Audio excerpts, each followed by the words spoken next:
So, Mr. DM, where are we? We were planning on going back to Redwall. Do we arrive there without complication? I think you guys got like 2.5, 3 hours out. Fuck. From Evo, right? Something like that. That means you're about 4 hours Cool. from Redwall now. Do we get there? Yeah, you get there fairly unimpeded. Then Great. on your way to Redwall, everything just transitions back. Red clay beneath you all. And it's taking 4 hours. The guy, he said he'd be back in 24 at Redwall. Okay. So you guys get... Are we meeting? Yeah, so basically what happened is... Oh, is Eddie that fast? I mean, so Redwall isn't too far from the cultist cave. Oh, yeah, And right. I think that's where he said he would pick up the books. Digging through the ashes, I guess. I guess we gotta just buy time in Redwall. And I know exactly one thing to do. Do you want to gamble? Yep, so... Same old trading town.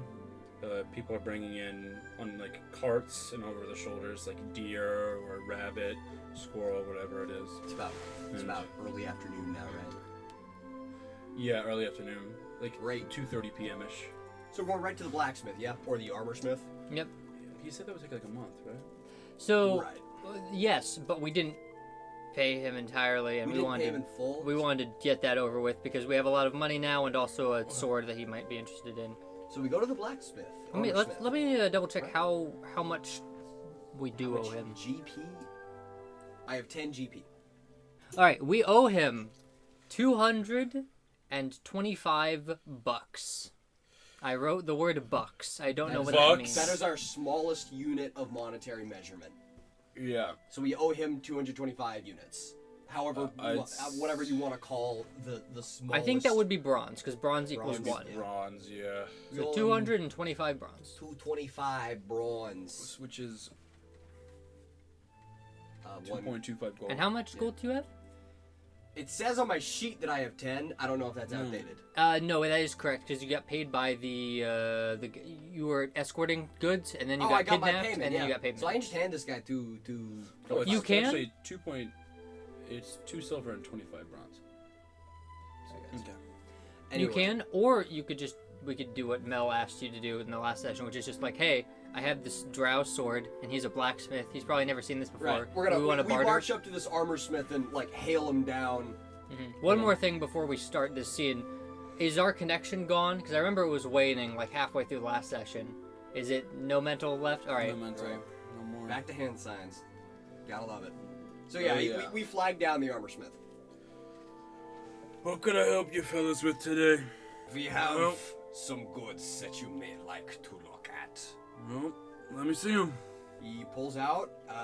What did you describe it as? The drow sword. What's the closest? It was a adjacent? curved short sword. That's what I have it written down as. I think you said it was like a.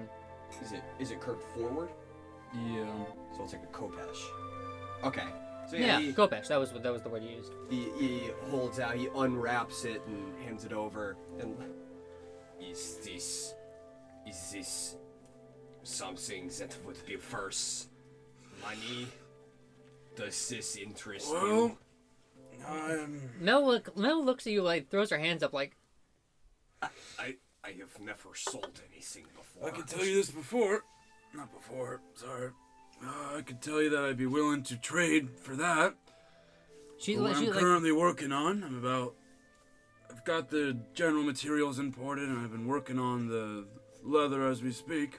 Would you consider this the rest of our payment if I were to let you have this? She whacks you and like points at herself, and points at the sword. This is a sword from a. He looks over at Mel and like far off foreign culture. Nods, like yes, keep going. No one has seen before.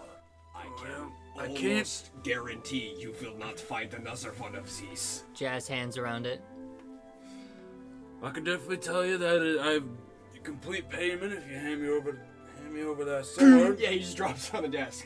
And there's no funny business with it, right? She offers it up for like, hey, inspect it, go for it. I have been holding it this whole time. Do you have your armor gloves on? Yeah, he does. You mind just taking your gloves off? Picks it up, lifts it up to his face, licks it. That works too. It is not poisoned. Consider it a done deal. And he goes to pick it up with his hands and he sort of looks at it. It's made of a sort of, think of a metal. It's like a dark green that has a black finish over it. That's interesting. So it's like it's dark green metal, and there's almost like for lack of a better term, a layer of like plastic coat over it with black. So it's varnished. Over it. Yeah. Meta Austin, what material is this? It's made out of drowish. Yeah. I would just say drow. Drow steel. It's drow steel, effectively. Mine particularly from the cave that they reside in. Cool. So not to be me. Whenever you burn it and like do a blacksmith with it, it has that black. Everything has a black varnish sort of tint. Whenever you make anything like that. Not to be me, but like a sword of that shape that looks exactly like that you found from a drow area. You've literally just described an Ebonward sword called Scream Eater. Oh, really? Yeah, like almost exactly. Green. Dark green, like the only difference is Scream Eater can absorb magic.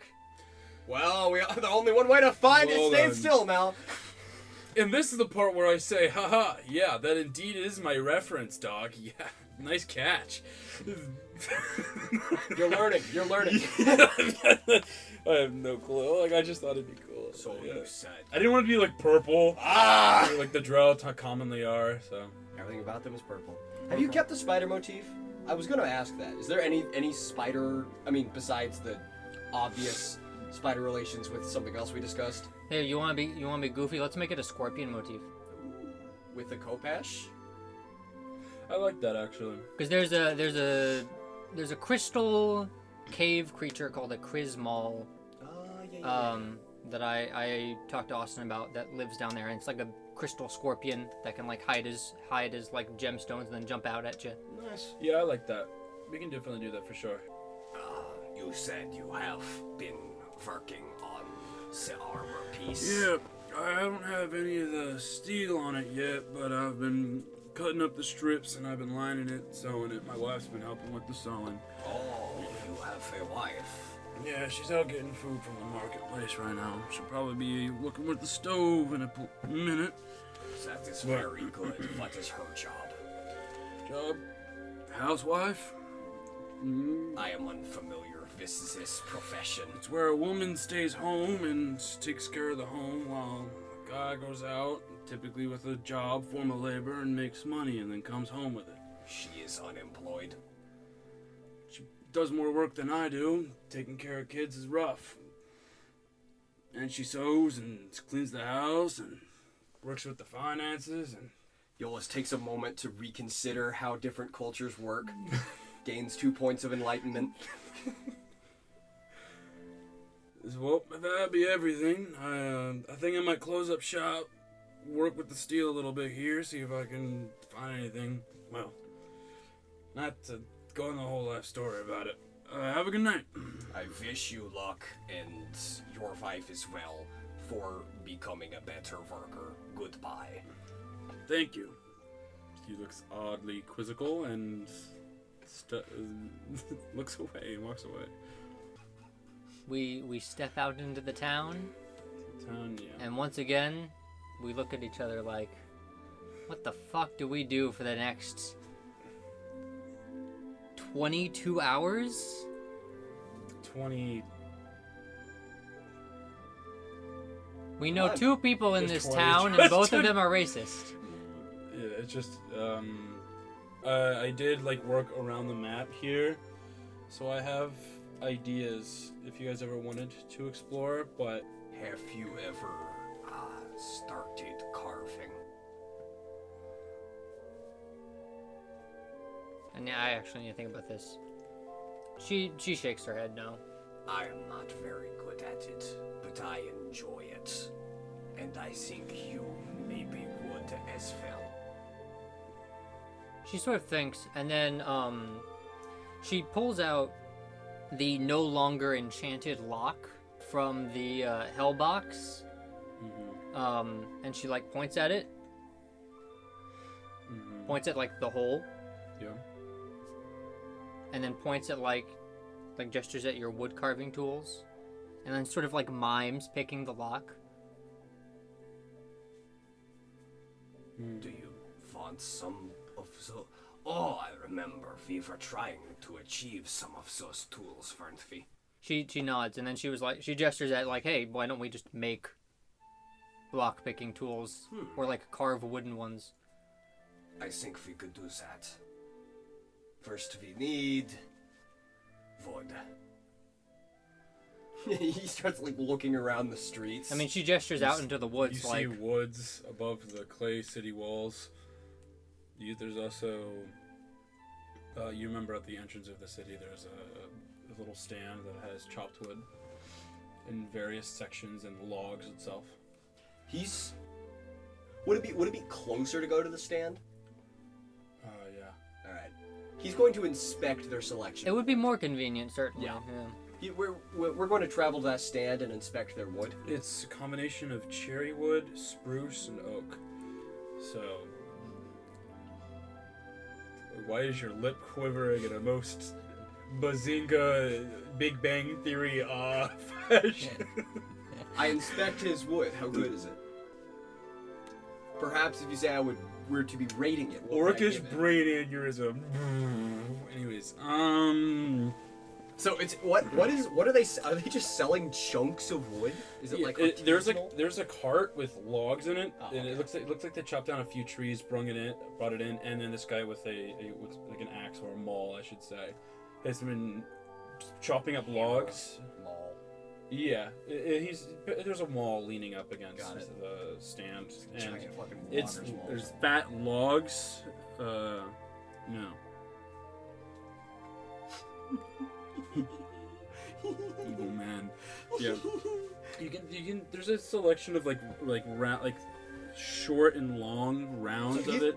They're chopped in half. There's quartered. There's also like tinder that he's sells selling lumber as well. Yeah. Great. He sells lumber.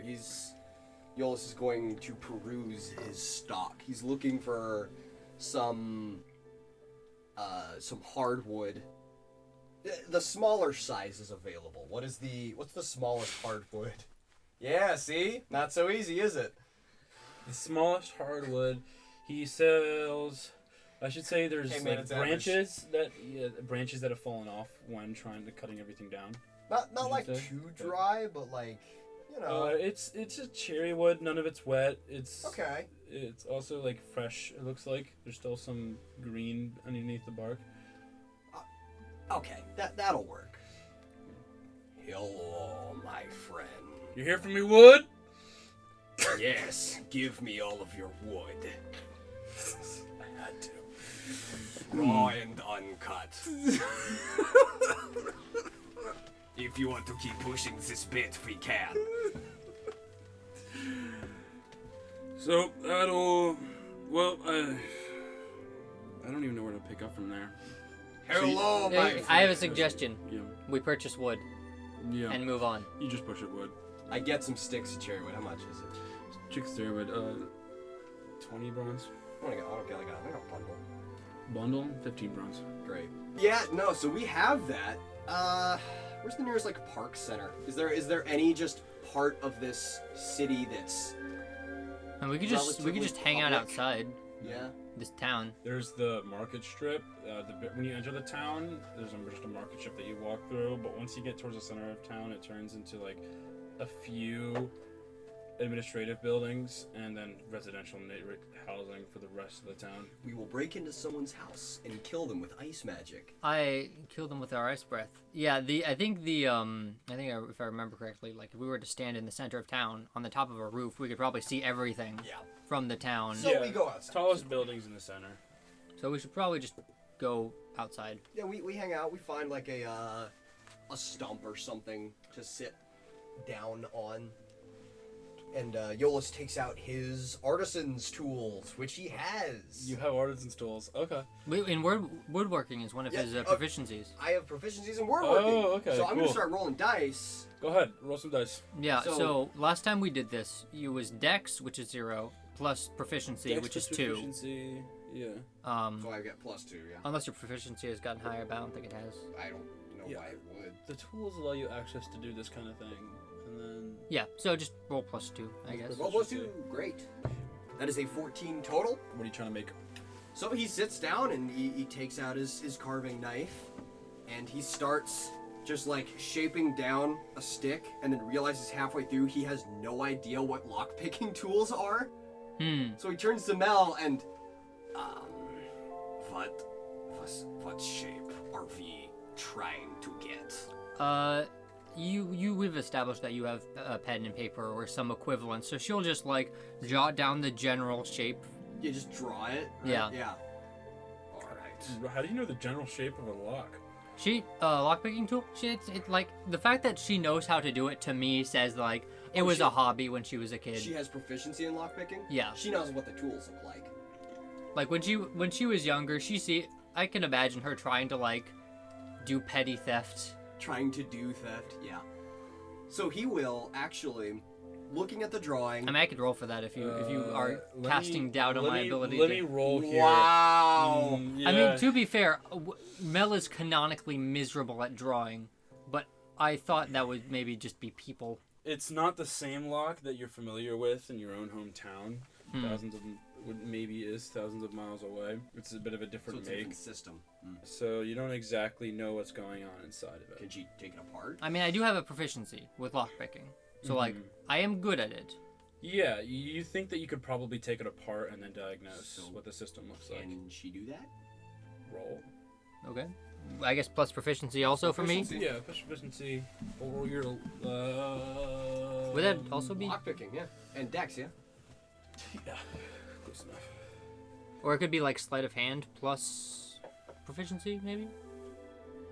No, this is more lock picking. It's less lock and it's more. Okay, so what am I rolling engineering, exactly? Reverse engineering the apparatus. What did you say? So okay, what is the What is the check? Oh, rolling with dex. dex and Just not dex. not Dex, proficiency? dex, not proficiency. Oh, okay. Yeah. Because I am proficient with it. Oh, that's a natural one. Doesn't matter. Oh, Great, so you have no idea how the lock works. Oh, it's magic, it doesn't open. It's not magic anymore. it's not magic anymore now. Oh. As of right now, sort of looking at it, you don't know where to start. You figure that it's not like it crumbles to pieces and flies away in the wind, but so you can try later. But as of right now, you think you're. But doing. I can make... I can make you the tools that you're familiar with. Yeah. If you want to you can make an investigation I can make her check. drowish. If you want to like look inside. That seems kind of fucked up, to I give mean, her like- proficiency in lockpicking and then not be able to use it. Yeah, that's That's kind of fucked up. if not fucked up, objectively incorrect and not I'll give according you to knows the how to rules. Okay, pick roll locks. again. Add your proficiency. Like I don't even care about picking this lock. We've already opened the box. It was mostly just figuring out the tools for later and practicing on the lock we already have. Yeah, my thinking is that you get into a new environment, you practice your rolls with proficiency, maybe disadvantage or neutral, depending on the situation, and then once you succeed more and more, I give But you, why? Like, But for why, though? My stats say I'm good at lockpicking. We're like 3, man. We don't have a lot. I guess it's unfun to do it that way because it's a lot. It feels a lot more like survival gamey. Like if I were to ask to do something that I was not good at, I totally understand this system. This is something that I am good at. I mean, okay, if you want to get anal about it, locks don't change that much. Locks have a pretty universal design. Yeah, I'll take back my call. You can roll with proficiency and add your dexterity. Like I failed already, so we don't need to she do failed. it No, right I'm not now. really- But like moving forward. You should re-roll. Oh, okay. That's what I'm saying. All right. It's unfun for me to I go won't down say no to path, that. So I'll walk it back. Want to be another one. All right. So plus dex, or is it plus proficiency and Plus dex, your or just? proficiency and then your dex. Okay. So in total, that would be a 11. 11. Mm-hmm. And this is just her practicing on a lock she's already It opened. takes you like 10 minutes to like crack it open to like actually get inside, and then another like 15 to actually like move everything. Put it back. Mhm. Yeah, there's like 4 different pins that slide up and down inside the lock, Sure. and along a canal where it pops up into, and there's the front facing the bulk of the lock, where everything, the house of it all, where it's the wood will clasp into it and everything. Where the fuck did these? Yeah, no, this is an advanced lock. Like bestial, cringy hag bitches get this super duper turbo lock. There's a pin that when the lock's not being used, it looks like there's a pin that rests inside the canal to prevent anything from being put into it that's not the key. Ow. Alright, I will add. You turn it over. It says Master Lock on the bottom. That's a joke. Master Lock has never made anything this good. Fight me, Master Lock. Yeah. Anyway. Alright, I've added wooden lock-picking tools to my inventory. Master Cock. Okay, so you've successfully diagnosed as to what it looks like, and you could. I'll give you advantage in drawing this out. How about that?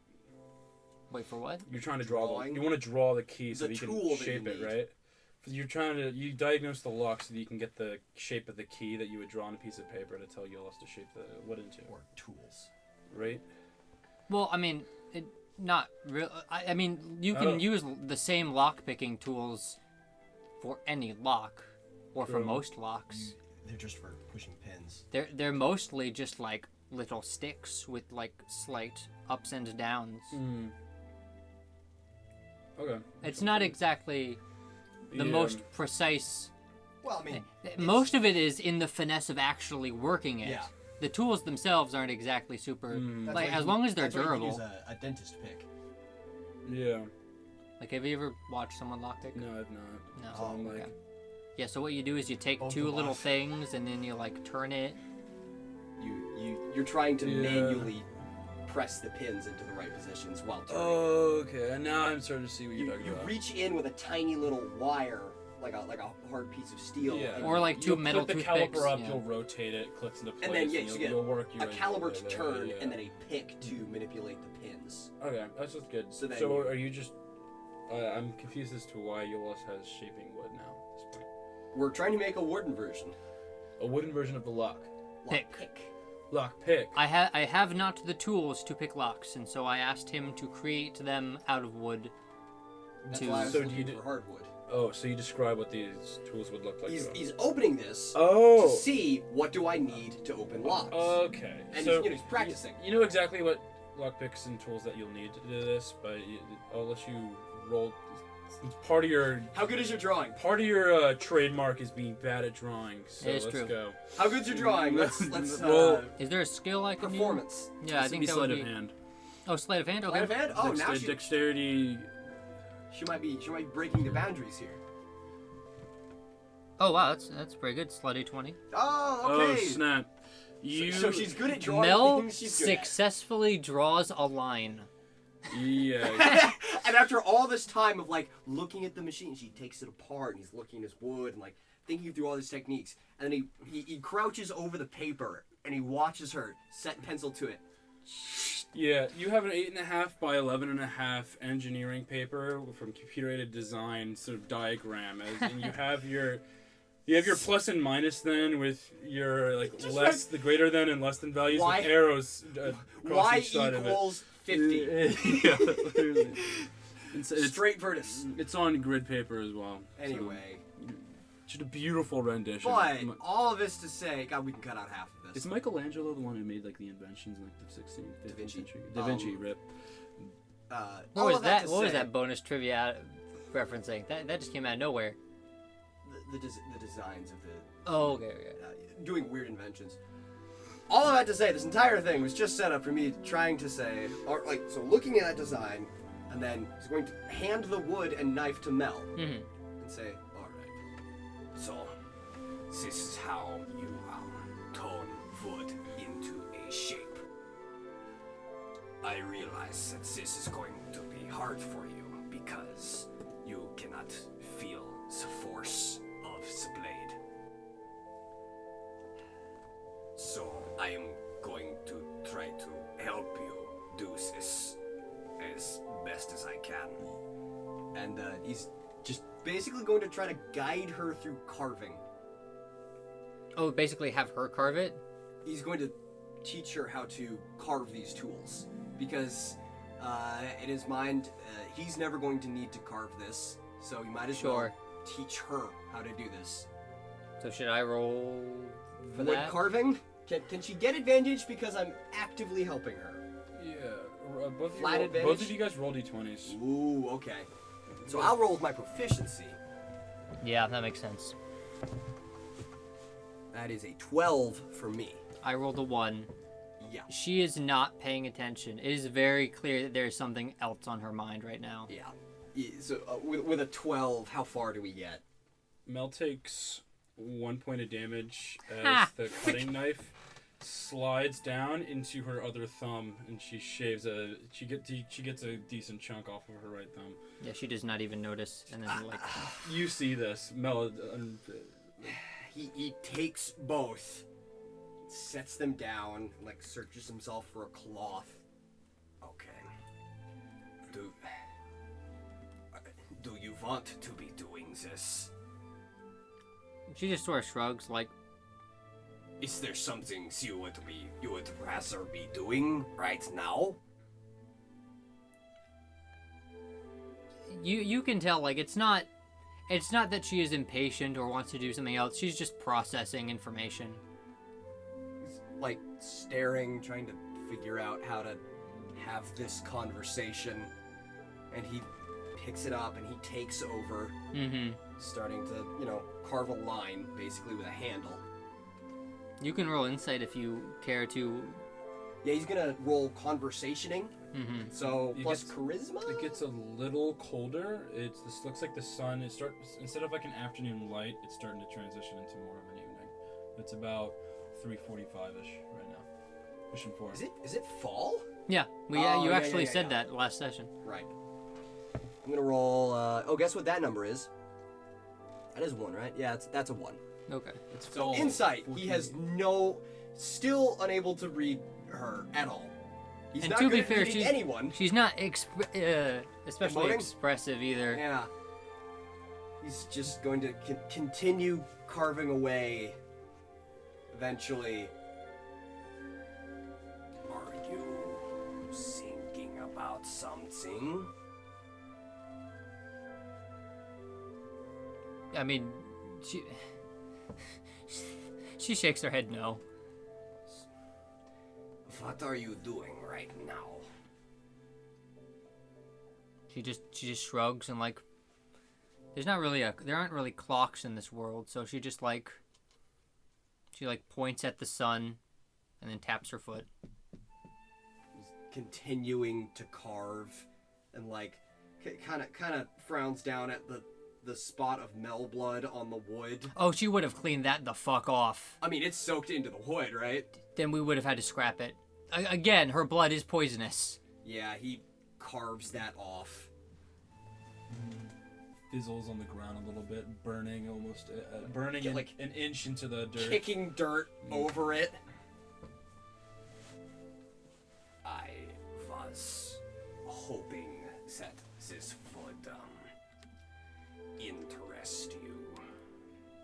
Do you have any interests besides the hunting down and ritual murder of your enemies? She looks at you like I am kind of annoyed. Genuine. She sighs and she points at your she rifles through your bag and pulls out your tiny little wind flute. Yeah.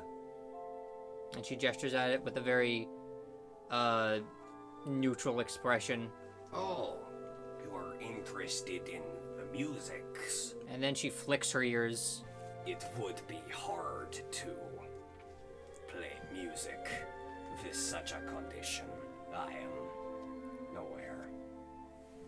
But I was hoping perhaps maybe something textile like this would catch your interest. I see it has not. She walks over into the woods a little bit and pulls out a flower. And just sort of head cocked at that, waiting for explanation. She tosses the flower and goes back over to the bag of stuff that we have and pulls out the Drow to Common book, flips through it, shows you gardening. Oh, like there's a genuine there's a smile there as he continues carving. That is good. It is good to have a connection with a thing that is growing. He is sort of almost done with the tool now, and he turns his knife over to start cleaning some strands off it. I am not very partial to this life myself. I do not enjoy the fighting and traveling, but this is my quest that I must complete in order to return. I don't yet know if I have found something that I would call my purpose. The elders all say that I am uniquely suited for this line of work, but I do not enjoy it as some of my brothers and sisters do.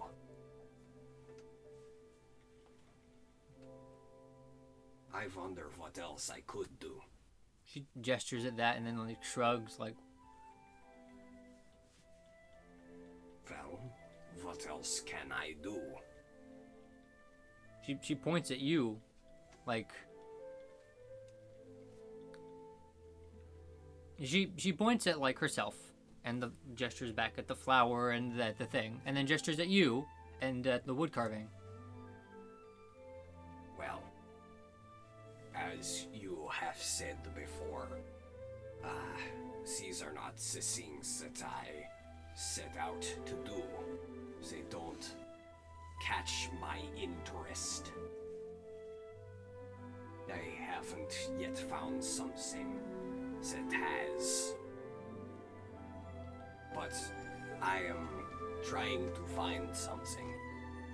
I think that is why I have been away for so long. And he sort of and hands the wooden pick over to her. Yeah, she takes it and looks it over with the eye. Can I get a final craftsman check on that? Yeah, go ahead, give it another roll. Don't fuck it up. Don't fuck me on this, please. You want my fuck you, fuck me die? That'd be pretty funny, but no. 14 total. Nice. 40 total. In terms of shaping a lockpick. It's what it's supposed to be. Yeah, but it's a bit rough.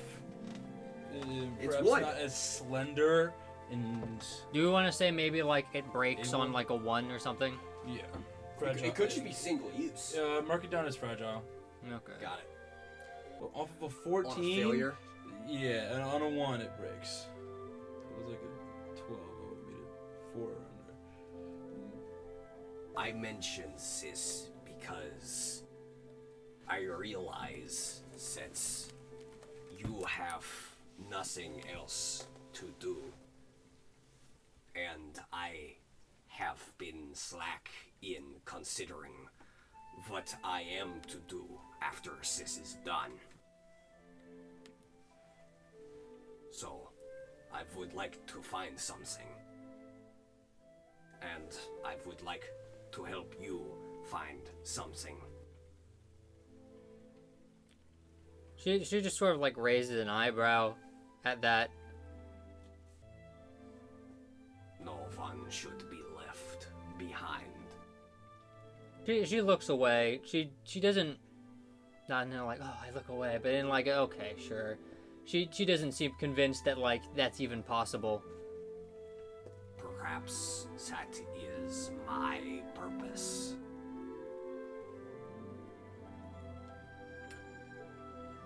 So you guys, as of right now, are maybe a 10-minute walk out from the city. Sure. You guys are well enough within the woods. You guys are in the Luminar wilds technically. Mhm. Which do get funky at night. Okay. Oh yeah, no. So if we were okay, in the hold dark, on, hold the fuck I'm not up. saying If it the is. sun is setting, we are going back to town. We're getting The the sun fuck out is the woods. starting to get not below the canyon line. It's sort of far out, Look, we've learned this lesson once Evacuate before. them freaky trees. but this is just something of notice as it's around. Act like the natural wildlife in the UK and get out of the woods. You think that the sun might set in like half an hour? It's like 4ish. Yeah, we Man, can our go sleep back. schedule all fucked up, huh? When did we sleep last? I guess in the middle of the night. Yeah. So this is probably a good time as any to go to bed. Sure. So where do we find lodging? That's my favorite game. I mean, the town's right there. I'm sure there's an inn. We just pay for rooms again. That ended up really well the last time, but probably won't happen. There's again. no way that the second town There's is no cursed. way. I that don't the have character sheets from you guys. What? What? Can you guys tell me your passive perception? Yeah, no, that's normal to just ask. Yeah. What is passive perception again? Passive perception is Is 10 plus. Well, if you have advantage, you add your wisdom modifier. But Cool. no, if you have proficiency in wisdom, save, and perception. 10 plus Investigation. your skill? Yeah, so 10 plus your wisdom. Oh, 10 plus whiz. Are you sure it's not 10 plus perception? Right? It's, 10 plus perception, which is wisdom. it's technically perception, but Right, you use yeah. your wisdom modifier. For Yeah. it. Right, so but it's- some of us have proficiency in it. Oh, if If you you have a proficiency in perception, then you add your proficiency to your Got it, passive. yeah. Yeah. I do not. Wait. I'm pretty sure you have Yeah, I do proficiency not. in your. Yeah, just Not look perception. at your perception. That's basically what it's going to What end do you up have being. proficiency in? I thought you. Animal handling, Is it investigation? history, insight, and intimidation. Insight is what it was. Yes, it's insight. No. Okay. So I get just +1. So 11 is my passive. Okay. Not the Would most you? perceptive. Okay. That was the So passive. I have this thing called expertise, which is at first level of being a rogue, which I am. I choose one of my skill proficiencies, which is one of them is perception, and that my proficiency bonus is doubled for any check I make that uses either of those. But is this a check? You guys are starting to walk towards the town now at this point, correct? Yes. Okay. So you guys don't notice anything except for I right now. have like- dark vision. You have dark vision? Okay, cool. You didn't answer my question. Is this a check? No. Okay. So this ability wouldn't apply passively. Got it. No, that Okay. wouldn't apply passively now. All right, so then my passive perception would be a 11 then.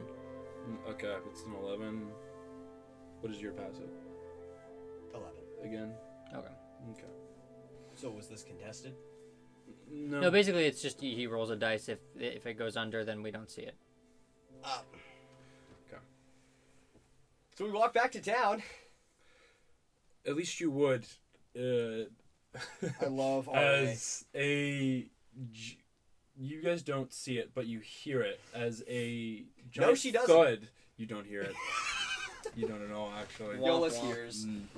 Iollus, you hear a giant thud, almost echo from the woods. Oh, I don't like that. Several. It's loud, but it's several hundred paces away from you guys. I'm gonna kill that.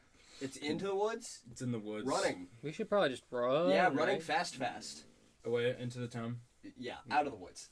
So yeah, he's just gonna quick shoulder slap Mel and just run.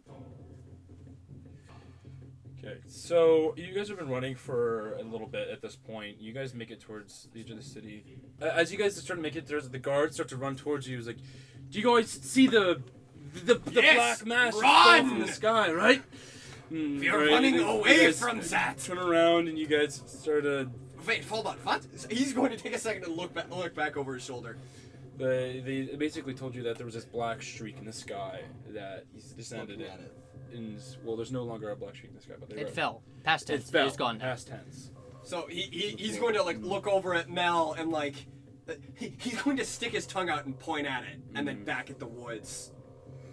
She looks over like what? Shrug, but pointing back at his mouth. She's gonna She'll So you said there were guards, right? There were guards running out to ask you if you guys saw like the black streak that fell down. Because normally Mel has the eye following her around, but if she sees people, she would like grab it. Mm-hmm. So are the guards still around? They would be running with you guys right now. Towards the outside of your guys' group. Oh, so they're running back to the city. Yeah.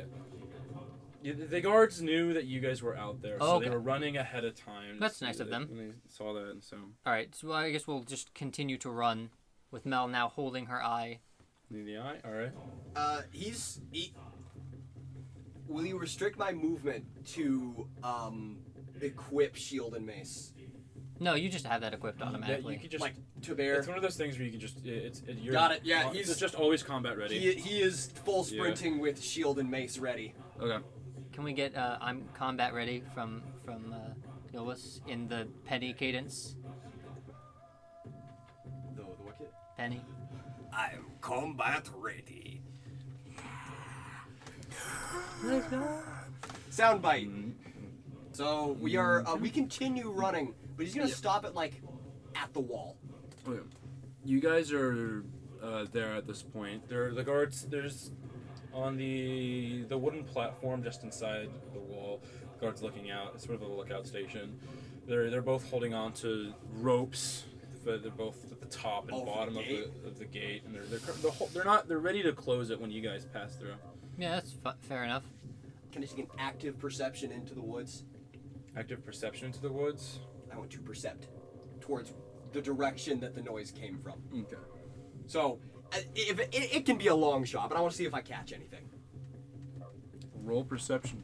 Yeah. Ooh.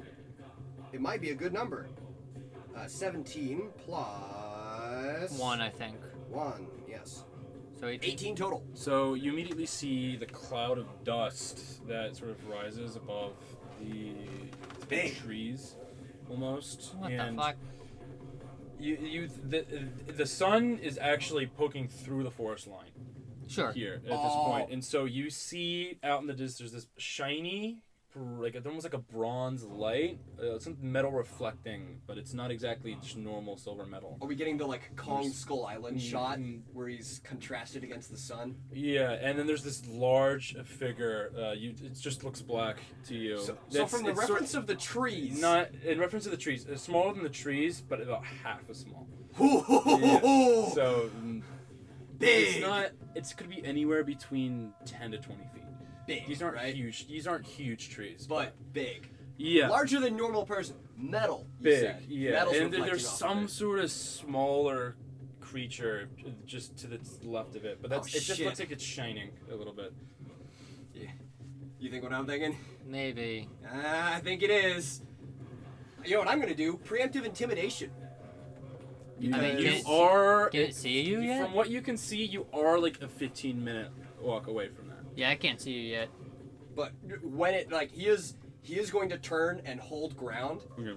and when they get within range, you know what? You can't tell that they're moving. It would. Oh, so It just they're there. Yeah, it just looks like the bigger, massive creature. It looks like it's, from what you can tell, orienting itself to the little shining white light. He's gonna like look over at Mel and. You can. Do you want to take a look? She shakes her head like, not really. So not moving. We're in the city right now, right? You're just outside of it. You didn't walk in yet. Let's go inside, does it? Guards are. Yeah, kinda getting he's antsy. gonna back in. But he's scaling the wall. Like, Will they let normally. you? He's walking up those stairs. Well, they're not. Okay, there's the clay wall, and then there's wooden supports. things on the inside of the wall, looking over. So he's it. going inside and Inside. going right up the wall. Oh, okay, cool. Yeah. Yeah, they don't have a problem. He's people walk up there. and he's gonna stay on that wall. Mel like looks up like, and then follows after. Do you take a look? Yeah, Mel will take a look once we're at the top. I can roll perception if you want. Cool. Spill the magic beans. And this is an active perception too, so I actually get to add my All super the duper. funny numbers. So yeah, 11 in total. 11 in total. probably Uriah nothing. has dark vision, right? I Yeah. also have dark vision. You also have dark vision. Yeah. Crap. Okay. So you see, there's still a streak of white light. It's it's kind of not gonna, a little disconnected, but there's strands of white light. It looks like it's traced, and it looks like it lines up with the shining little object that's in the woods. Ooh, it's iridescent. I don't like that. Is this in the direction of any location we've been to previously? In the direction of the cultist cave, Green Springs? It's loosely adjunct to the cultist cave, so it's okay. not exactly directly to it. And it is walking towards the same town. general area. No. Yeah, Oh, it's not. We established they're not moving. No. Oh, okay. So, from what it sounds like, they just Titanfalled this thing into the woods, and it's there. He's gonna put his shield back. He's gonna take out his crossbow and just leave it at ready. Okay. You guys, how long do you guys sit here to sort of wait and look at it? Until Mel complains. Okay. I should say that when it crashed, it's almost like the sun setting had sped up a little bit. In terms of it's now more of it. It's now closer to dusk, I should say. So it's, instead of an orange burning now, it's a deep purple blue. Smoke on the water is all over. I don't know what that means. What musical reference? What is the distance between us and it? What's that? But if right now, I'm not a D&D savant, bro. Maybe like 1,500 feet. Is it under a mile? That's yeah. And that's what he meant. It's about 0.15, 0.2 miles away from right now. 0.2. Okay. Which is roughly 1,500 to 2,000, I should say. Okay. Do you want to go take a look? She shakes her head no, but then gestures to the eye. Do you want to go take a look? She shakes her head no, and then nods her head like reluctantly. Yeah. I mean, I don't want to either, but She'll like motion for Iollus, and then like the guards that are looking like get their attention for a couple seconds. Hello. Roll disadvantage. No, he's literally just hello. At someone? The guards. The guards? You. They don't look away. They just said, yeah. So, Iollus has come to the uncomfortable realization that he has spent most of his life trying not to be noticed and has no idea how to draw attention.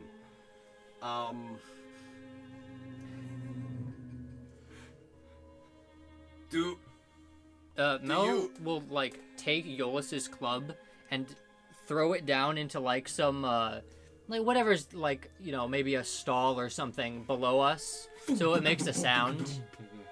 Like a sound like directly behind them. Roll a strength check. We have established that she can pick it up. She's very strong. So she can just drop it.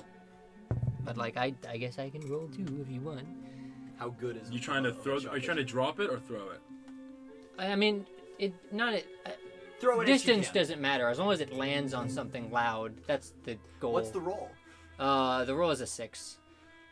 6. You know what happens. Okay, so you pick it up and then it sort of fumbles out of your fingers and ends up like slowly careening over, and then it doesn't get anywhere. It just kind of swings underneath the station and ends up like hitting a guard on like the back. Whack! He's like, yeah, what is this? He looks over at Mel like alarmed, but like sort of either or. And I am sorry. I dropped that. Jeez, be careful with that. Ah, my ass hurts. Gesturing. Go. You good, man? So everyone's looking at him, I assume. Yeah. All right, she's going to send her eye out. Not like you know vertically, but like It rides the ground. yeah, on the ground, and then sending it out. And she's just going to like sit down, cross-legged, and hope that Iollus remembers that she can't perceive him. Okay. He's just basically sitting there like watching like out towards the eye with his crossbow bared, like he's gonna hit anything at 1,000 yards. In 6 seconds, how fast can your move again? Do you know what In you said? 6 seconds, It's your which would be a round. Yeah. That would be... What's my move speed? Yeah, what's your move speed for the eye? That would be 60 feet. Damn! Okay. It's cooking. So, yeah, Well- you're in the, like, 3 minutes pass, and you're effectively on within, like, Range? 50 feet. Yeah. 150 feet. So, roll a perception. All right. What does she see? The white streams of the hairline light do fade away at this point. I got a 19. Woo! She sees good. 19. All right. So, in everything, it's just different for you. It's different shades of gray here. All right. There is a smaller figure dressed in what you can tell to be robes. There's for you guys to understand. It's more so akin to maybe an armored wedding dress. It's light gray from what you can see, and there's a veil over the head, and it's the figure. The figure is sort of on its knees, its legs out to the side, and the big figure, Just like cats sitting on the ground. Yeah, effectively, like legs out to the side, hands between the legs, and it's just sort of sitting there and looks slouched, but It's said armored, and the armor's on the arms, and there's a cuirass, effectively, and there's bronze chain links that sort of wrap around the thighs and then travel down and then are almost pinned to the bottom of the dress. Battle dress. Interesting. Big boy. What's he look like? Yeah, boy. This is, from what you can tell, to be a 8.5 foot tall. A wooden creature of sorts. You guys would know this to be an elephant. I see. Yeah, it's sort of figure, but its forearms are thicker than Elephant its arms, ent? sort of. Kind Elephant?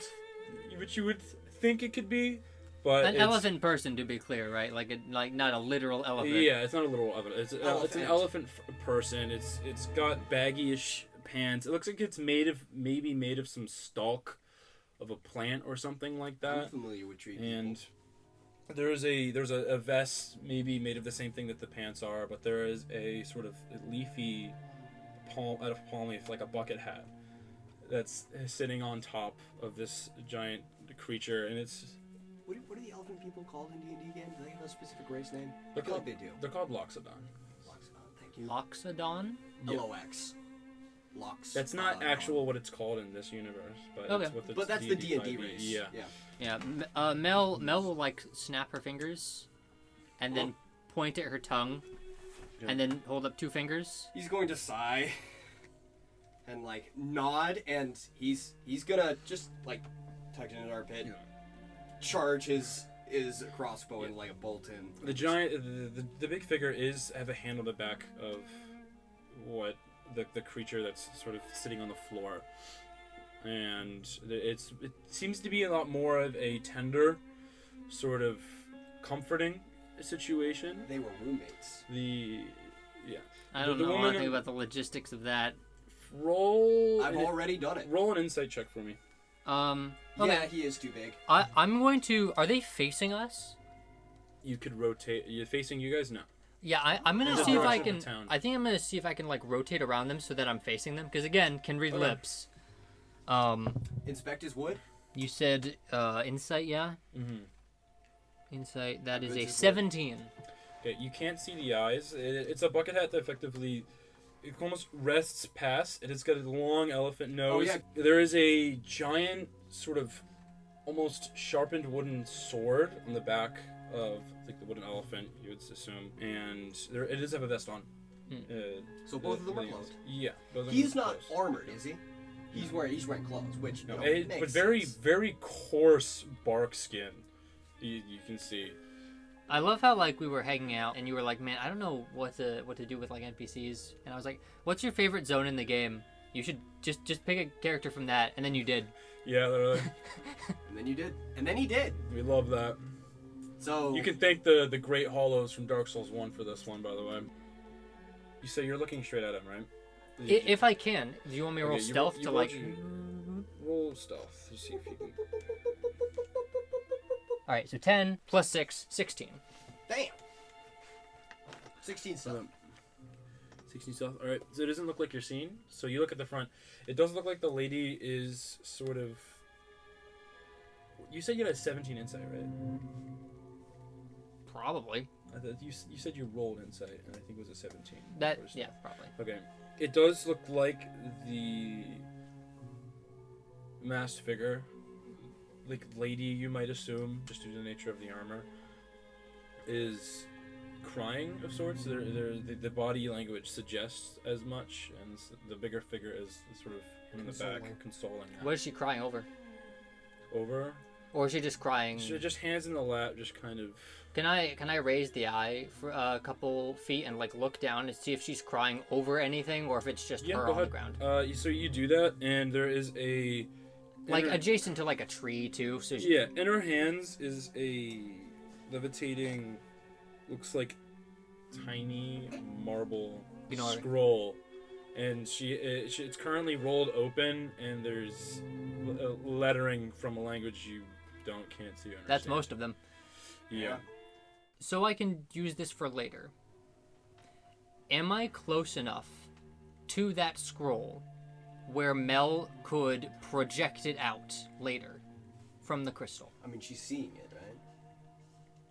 Nor I haven't asked about distance before because usually I've been like within 30 feet, which is most of my abilities ranges. So she can tell that there's text on it.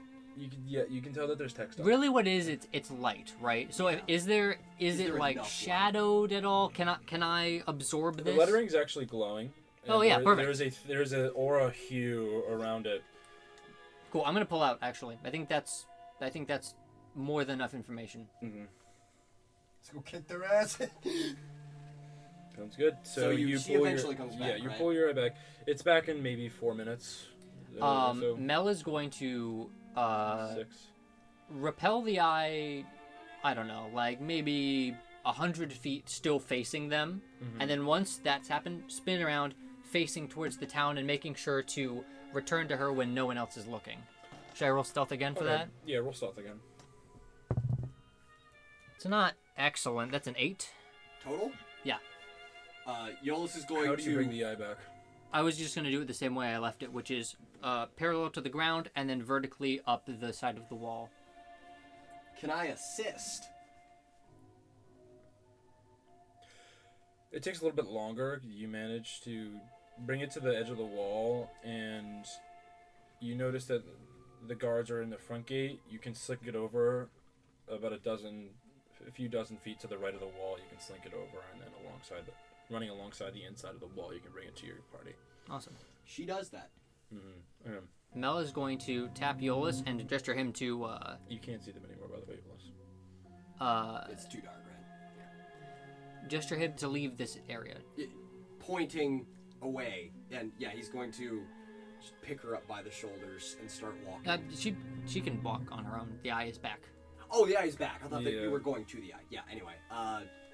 Honestly, yeah, back down towards the gate, right? Yeah, she'll like try and motion you to like an abandoned alley. He's like slightly confused, but yeah, like decharging crossbow and following. And she will sort through your things again. No sense of like personal space or like possessions or that just sort of chucking thing. stuff, right? Maybe not that far, but like, you know, she doesn't care. Pull out paper, pull out pen, and she's gonna put it on the ground on like a flat surface, and like gesture you to like hold the pen and be ready. And he's yeah. So he's like kneeling down and like. And then ready. she will project the message, onto the paper for him to transcribe exactly. Okay. Performance. That wouldn't be performance. That there's no way. Sleight of hand. That's up to Austin. Last time, I believe it was sleight of hand. Raw dex. Because we've done this before. If you remember the I'm going away note. Yeah, the, right. All right. So 0. Oh, cool. Hey, nat 12. Let's go, boys. I love adding nat to unremarkable numbers. 12. So it's passable, right? It's legible. You're tracing it. Yeah. So so you pass. You get it. Presumably not a language he would know. The what you've projected in terms of the image is a very elegant, and there's no sentences. It's all one block of it looks filigreed, almost like lettering, almost not like lettering, but if you think of it as a fence, but there's different shapes of no rhyme or reason, shapes and line endings. But there's long, almost pen strokes that go into almost the bottom of the block of text, and sometimes it goes across. This isn't common. It takes words and lines them up, and then the next sentence, or at least it can be ended with certain. This almost looks like a picture, and the meaning is derived from the ability to interpret it. Polish. Okay, that's bizarre. Weird. Now we have this. Mark that down in the inventory, B. Oh yeah, I should probably write that down. So, like, with that in hand, he's going to like, do you understand this? She shakes her head no. Alright. Weird thought in my head. Does Mel salivate still?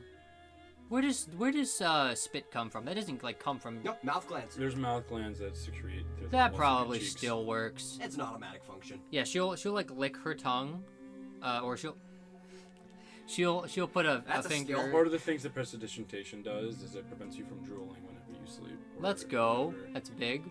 That is unconscious. Is that you?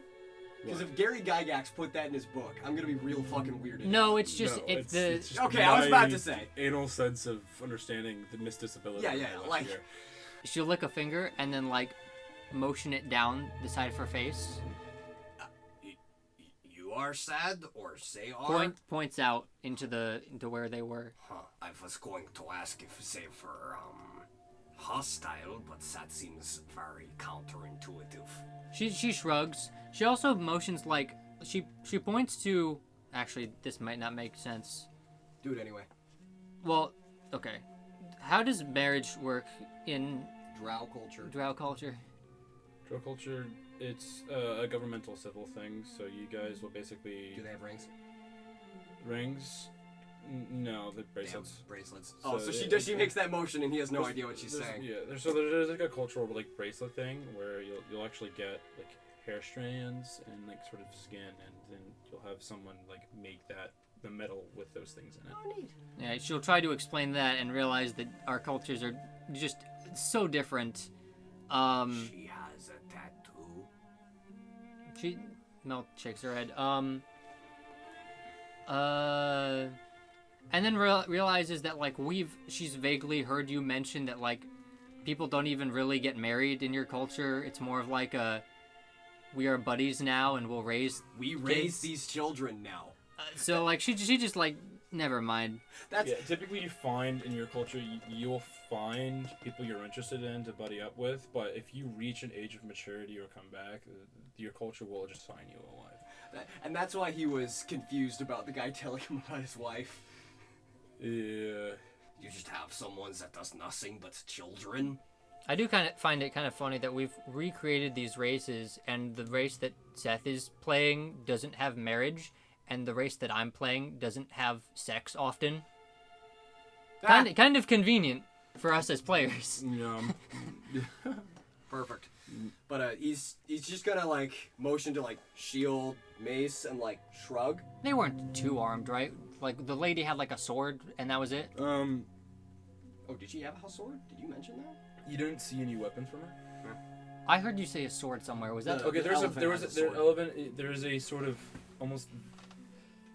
You don't know what substance it is, but there's this murakumo is the technical word. It's this long, 6-foot curved sword that's sort of it's resting on his back. Okay, so the elephant had the sword, and the elephant had the sword. She like holds up one finger and then holds out her sword.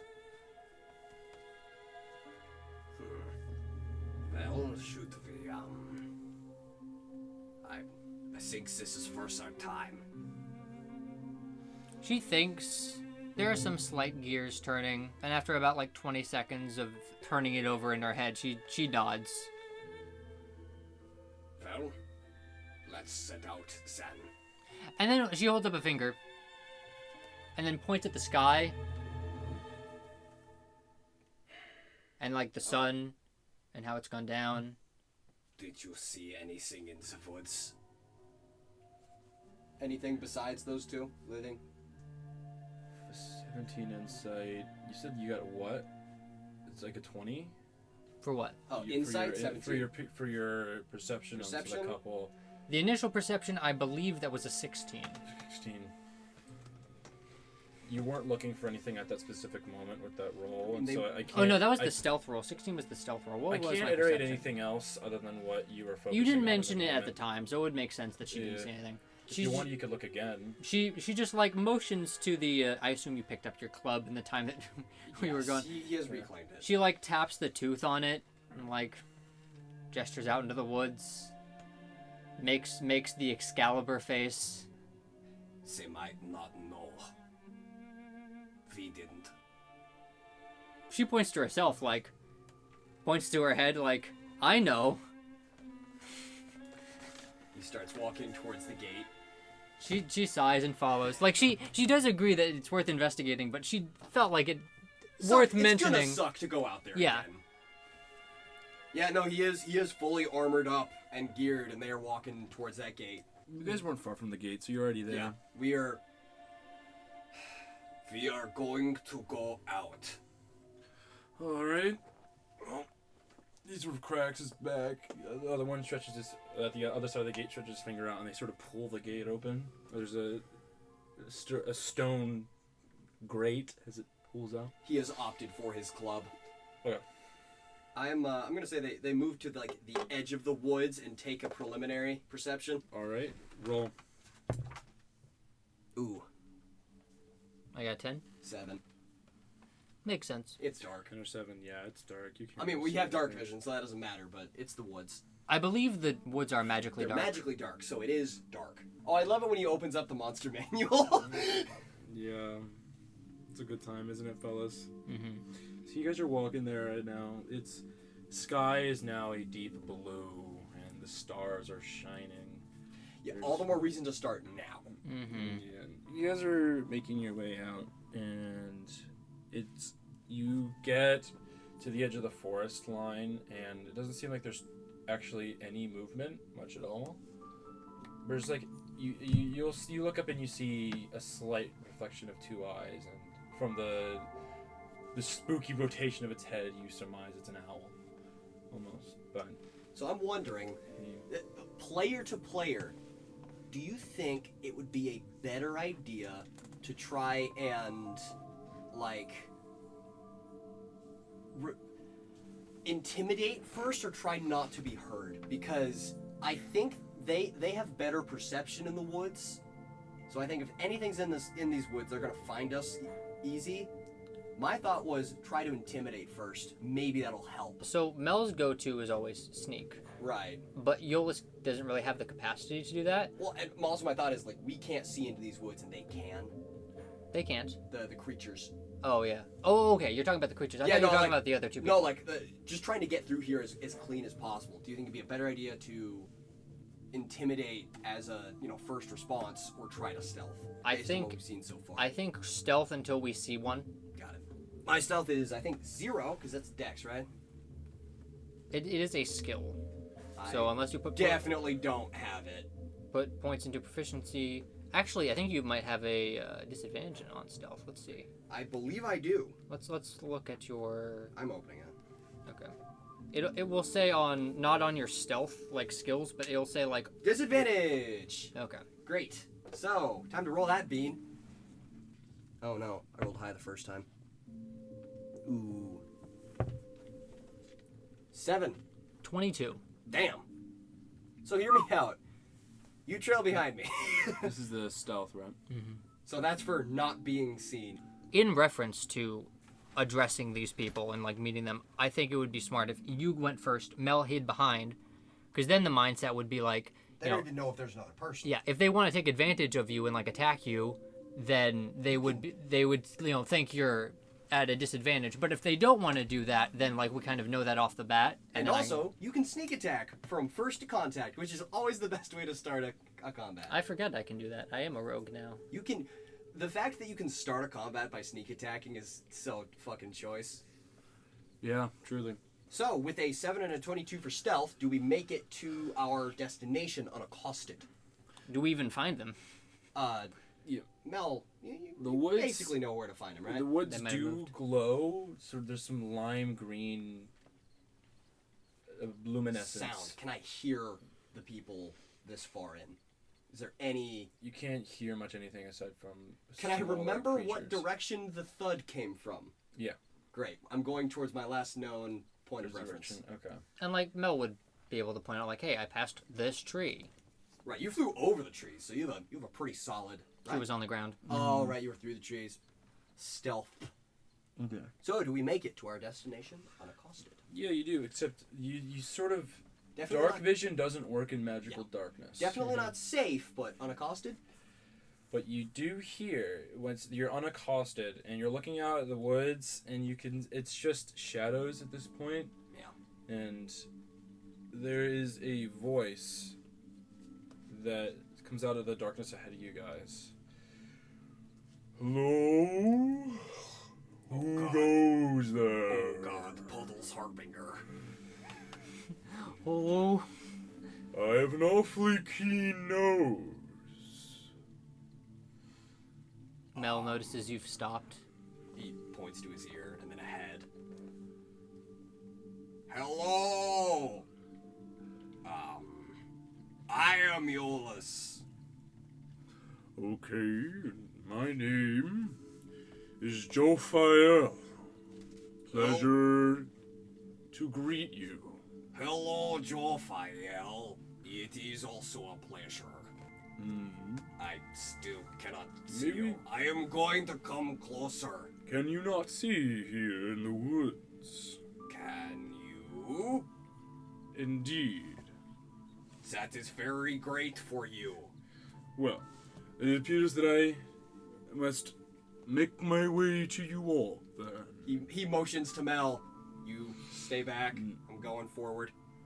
She nods, but will like follow you kind of, like, yeah. He thumbs ups. at least within eyesight. Right. You see a sort of shadow move, and this is tall. Like, it's a hunched over figure, holding with its arm up, just brushing past, trying to keep the branches from the top of the trees, like up and above him, and sort of he's just pushing branches up to make his way through. And in his left hand appears to be the figure of the woman that was.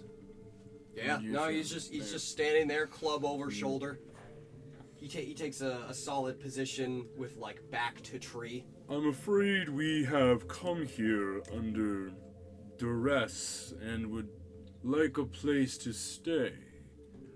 We have a haughty, metallic fellow a couple paces away who we chose to halt there. If you have a place for us to go, perhaps we could all convene together.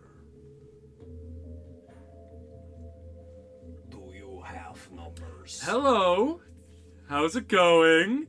You see, there's this light thuds walking up almost behind the shadow figure in front of you guys.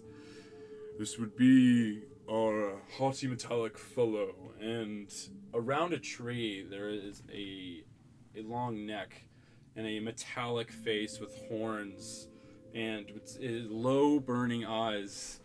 There's very lizard-like jaw. How's it going? Great to meet you all. Iollus is just staring at that for a second. Iollus has never seen. Are there any lizards out in the orcish domain? He's been to the desert, canonically. I've been through the desert. There's a fabled,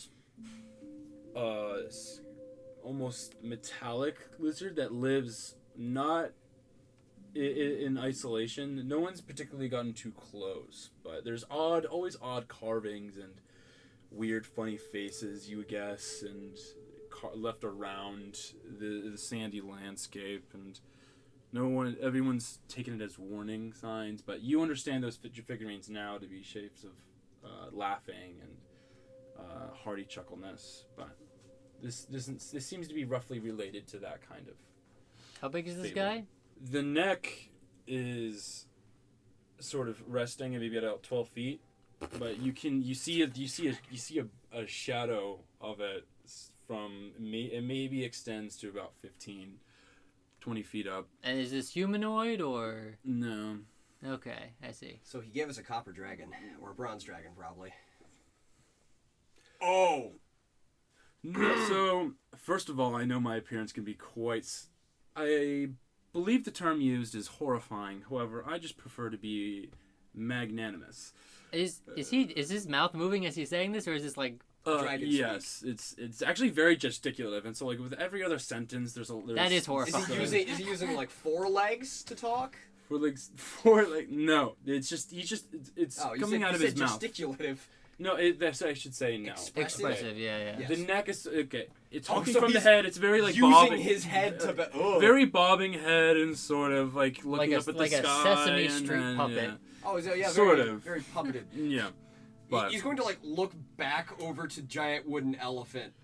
this would appear to be Alicus. Elikias? Bathashar, but not close enough. Pleasure to meet you all. Do you have numbers? No, do I know numbers? I don't. What do you mean? So the dragon said that? This is the dragon speaking. Yeah. Iollus will remember that. And he will point to both the elephant and his passenger and... Do either of you have numbers? What do you mean by that? There's a notable pause. He's gonna like look at the dragon, he weighs his options, and he looks over his shoulder and considers and looks back, and he sticks his tongue out and he points at it. I will say that has no correlation with the numbers.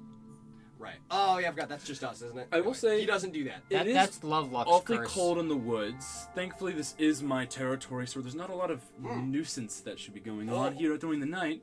This But is if your you- domain. Of sorts. I'm a recent arrival. We'll say that. I've moved in a little while ago, but I believe the creatures here just don't think of me very fondly.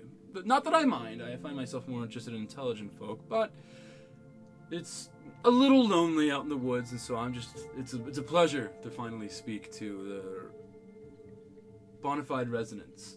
I The am residents. neither a resident nor am I bona fide. Residents.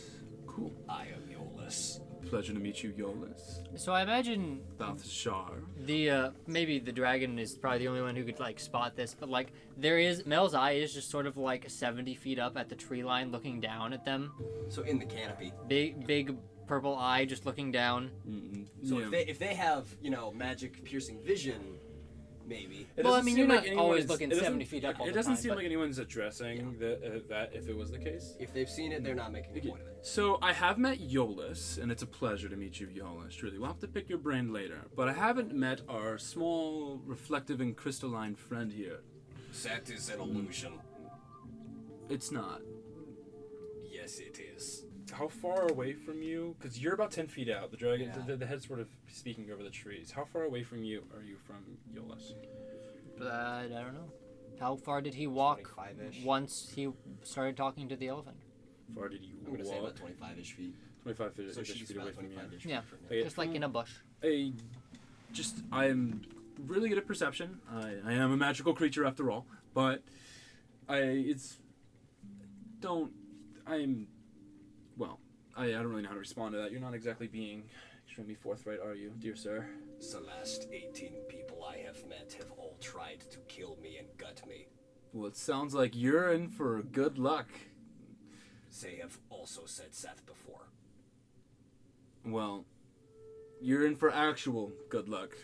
But, anyways, if you don't care to introduce yourself, dear miss, My name is Balthazar. Dude.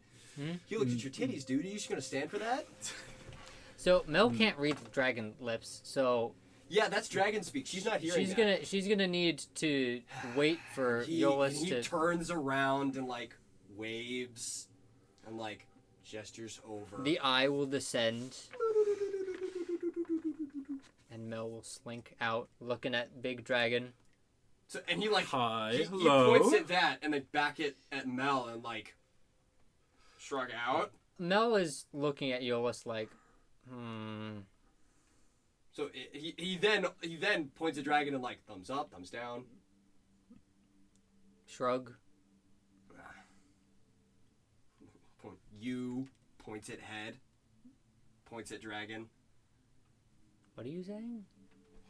Well, I don't mean to be the commander of conversation here. Well, actually, I do. But is there? Right. But I would like to get. It's Iollus. I don't know your name. Mel. Okay. She is both So deaf we're and currently mute. out in the woods, cold, standing here in what seems to be very circular, or at least unreceived conversation. Would we care for a place to sit down, a warm hut, perhaps a fire? He's as he says fire, there is sort of like flame that sort of flickers out from it, and he catches it with his two claws. And would you be offering as such? I don't believe the resident city would be very caring for us. definitely not me, I could tell you that for certain. But if you would follow me, I do have a residence close by. Well, perhaps a little bit longer for people of shorter stride than I, but it should be about. What is it? I'll just say a good bit. If you follow me, He's gonna like. He looks at Mel and like gestures at that, and then gestures at their surroundings. Mel, who again still doesn't understand anything he's saying, is just like shrug. He wants us to follow him. Looks at the dragon. And then he like, yeah. Couldn't be worse, right? And then he holds up a finger and. What do we have to lose? If you guys are a little bit nervous about following me, I promise you that, well, I can't exactly just stand here and say I'm a good person or whatever it is, but I do try my best to be an upstanding civilian. I protect people. Well, I've found these two stranded individuals. He's walking in the direction the dragon pointed. All right. Sounds like we are going for a little bit of a jaunt. Okay. And the dragon sort of makes its way, and it sort of lowers itself to almost snake through the trees in front of it. That's a fun mental image. Well, I haven't exactly been able to keep up with the conversation, but it looks like For you not hearing this guy talks very much. speedy. So yeah, as they're walking, he turns over and. So how did you arrive here? Well, I was the object that, we'll say, the meteor of sorts that impacted the ground here. I am a holy defender for my fair lady here. Would it be rude for me to ask about her? At this time, I do believe some more tentative conversation choices would be most kind. Well, I was going to ask for a name, but that seems to suffice. Yeah, oh, the name is fine. This is Eve, my fair lady. Like, wave. She is sleeping as of now, but it is okay. So, why are you here? I will figure that out once me and my fair lady can have a squint. conversation. Why are you in the woods? I think we don't know each other to the point where we can say why we're actually in the woods, and I'm not in the business of speaking lies, so I'd much rather just say, I'll get back to you on You that are one. a player. Insight. Sort of. All right, go ahead. Actually, what do I have to insight? It's a +1, right, for wisdom? Let me see here. Ah! I have proficiency. +3. Watch me roll shit. Yep, it's 6 total. It's still dark. You can't see shit. Yeah. Also, you guys have been walking for 10 minutes at this point, and it's just in the dark. Mel is studying the dragon. What do you want to study? So it's like a small-ish bronze dragon? It's a brass dragon. Brass dragon. Okay. Yeah, it's this. I don't really know the distinction. Bronze, typically coastal Gygaxian coastal dragons, typically a lot more hardier, yearn for the fight. Brass dragons are more so bold, civil, very interested in people and sentience. Conversationalist. She's just looking.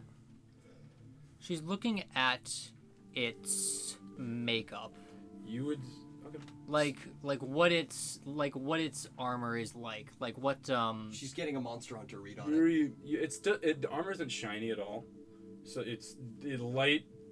It's a dull, almost muddled color. Mm-hmm. What you can tell. What you do notice is that the wings of it, even when folded, you can tell it rides across the entire spine of the dragon up until the very tip of its tail. Is this the first monster-like creature that Mel has come across with sentience? Or are there any, like, great beasts of the Underdark?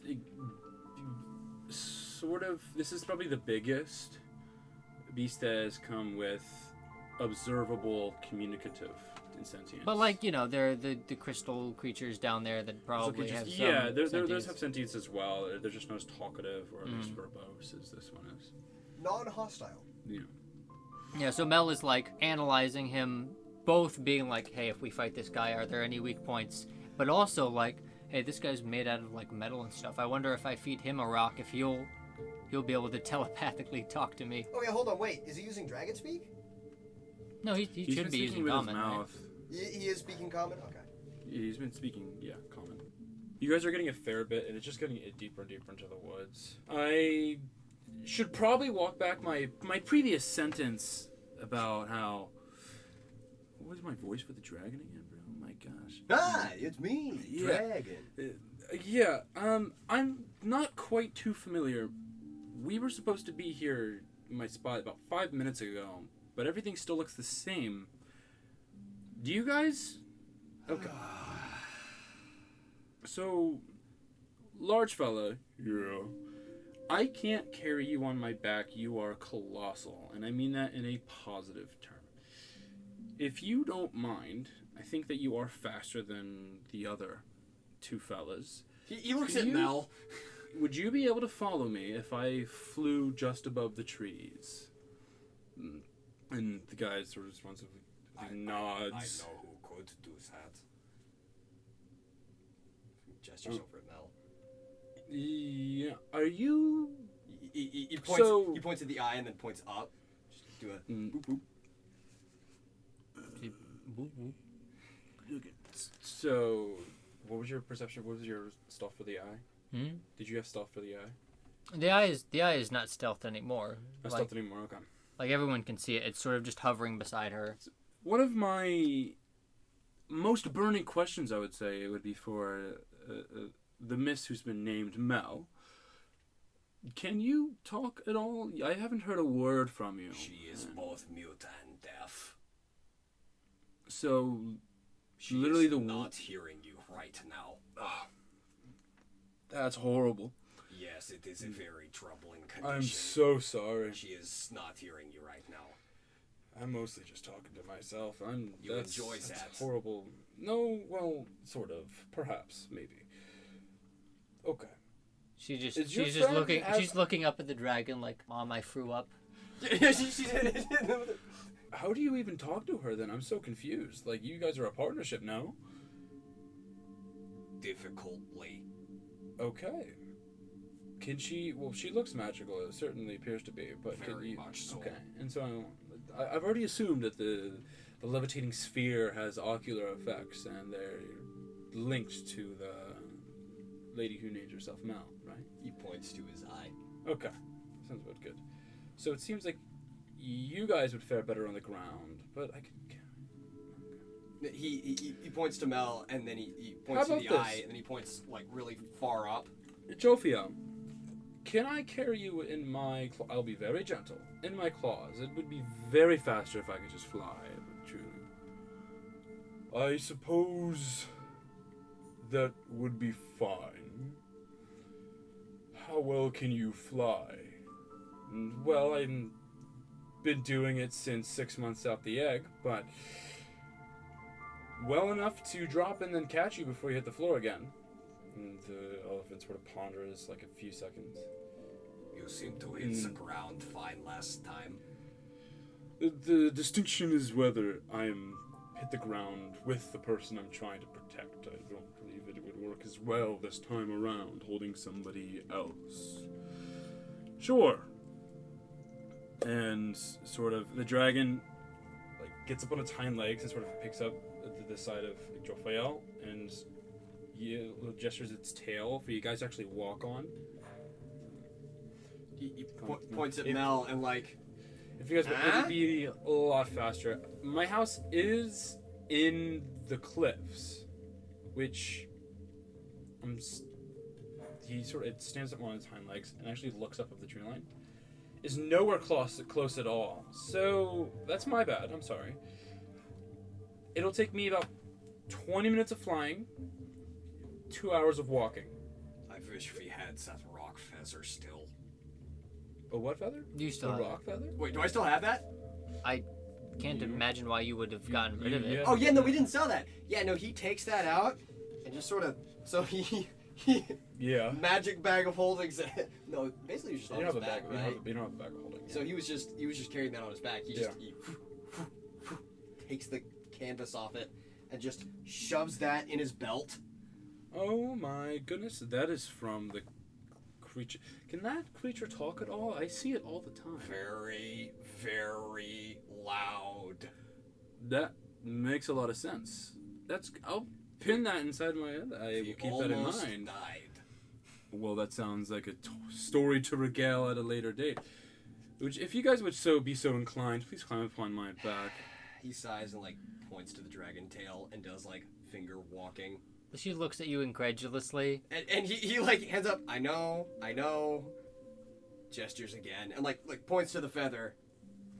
She looks at the feather like that does not come from me. This is for me. You have your eye. She grabs onto the eye and like hovers for like 2 seconds before immediately going down. Like your eye has like you. We've discussed this before. You can slow fall. Yeah. Like, you can Yoshi. Yeah. But like not. Yeah. You can rise on your eye for like 15 seconds, but then over time you just start to descend again. So it's just sort of. She sighs and follows you up the dragon's back, not trusting this at all. If need be, we can treat this like a bird. All right. All the. Yep, that wouldn't exist. Yeah, yep, all can't aboard. do that one. All aboard doesn't work actually. All a dragon. Yeah, it does. Right. Boats. Oh, no, you're right. All a dragon. Well, yeah. Okay. All a dragon. He No. spins rapidly when we go flying Yeah, off. so you guys on the back, you sort of like hold on to like the two spines that go through the wing of the dragon, and then sort of pull your hands off and realize you have to like grip onto the scales. But Diggs this guy picks up actually underneath the arms of the elephant, sort of, and Uppies. literally jumps and gets about 20 feet in the air, and yeah, the legs and this is crazy, and then sort of flaps the wings, and you guys set out. It's the forest below you. You can see the faint glowings of like light green and some blues, and it's sort of scattered above like the shadows. You can see the star sky above you. You guys are cruising faster than you've ever cruised before. Which is to say, You guys, not a high bar. fast would be. You guys are going about like Faster than that one time I free fell from a mountain. So no. Well, that was terminal velocity, bro. But, we're like, not. We're not. This dragon can't fly horizontally faster than I can fall. well, okay. The VR guys are at terminal velocity. He's not like flying. He's not trying to knock you guys off. I should say that. I'm just saying, like, that's not extraordinarily fast, Terminal. How fast is that? He's driving. He's going maybe. Am I tweaking? He's going maybe 40 miles an hour. Oh, okay. I thought he was booking. Yeah, he's not. Well, if he booked it, everyone would. All right, the that's wind would fair. carry. You have to start making con saves. But So yeah, it's like a 20-minute journey across. Like you see the trees, the dappled give way, and there's more valleys. You do see some encampments. After about like 15 minutes, you guys enter. There's these tall, rising mountains of sorts, but they plateau at the top. There's no peak to them. Mel And just like looking back at the city, like, man, we gotta be there.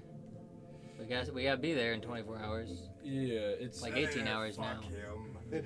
Right. And it's about So this is sort of think Grand Canyons, but like more of a minor scale.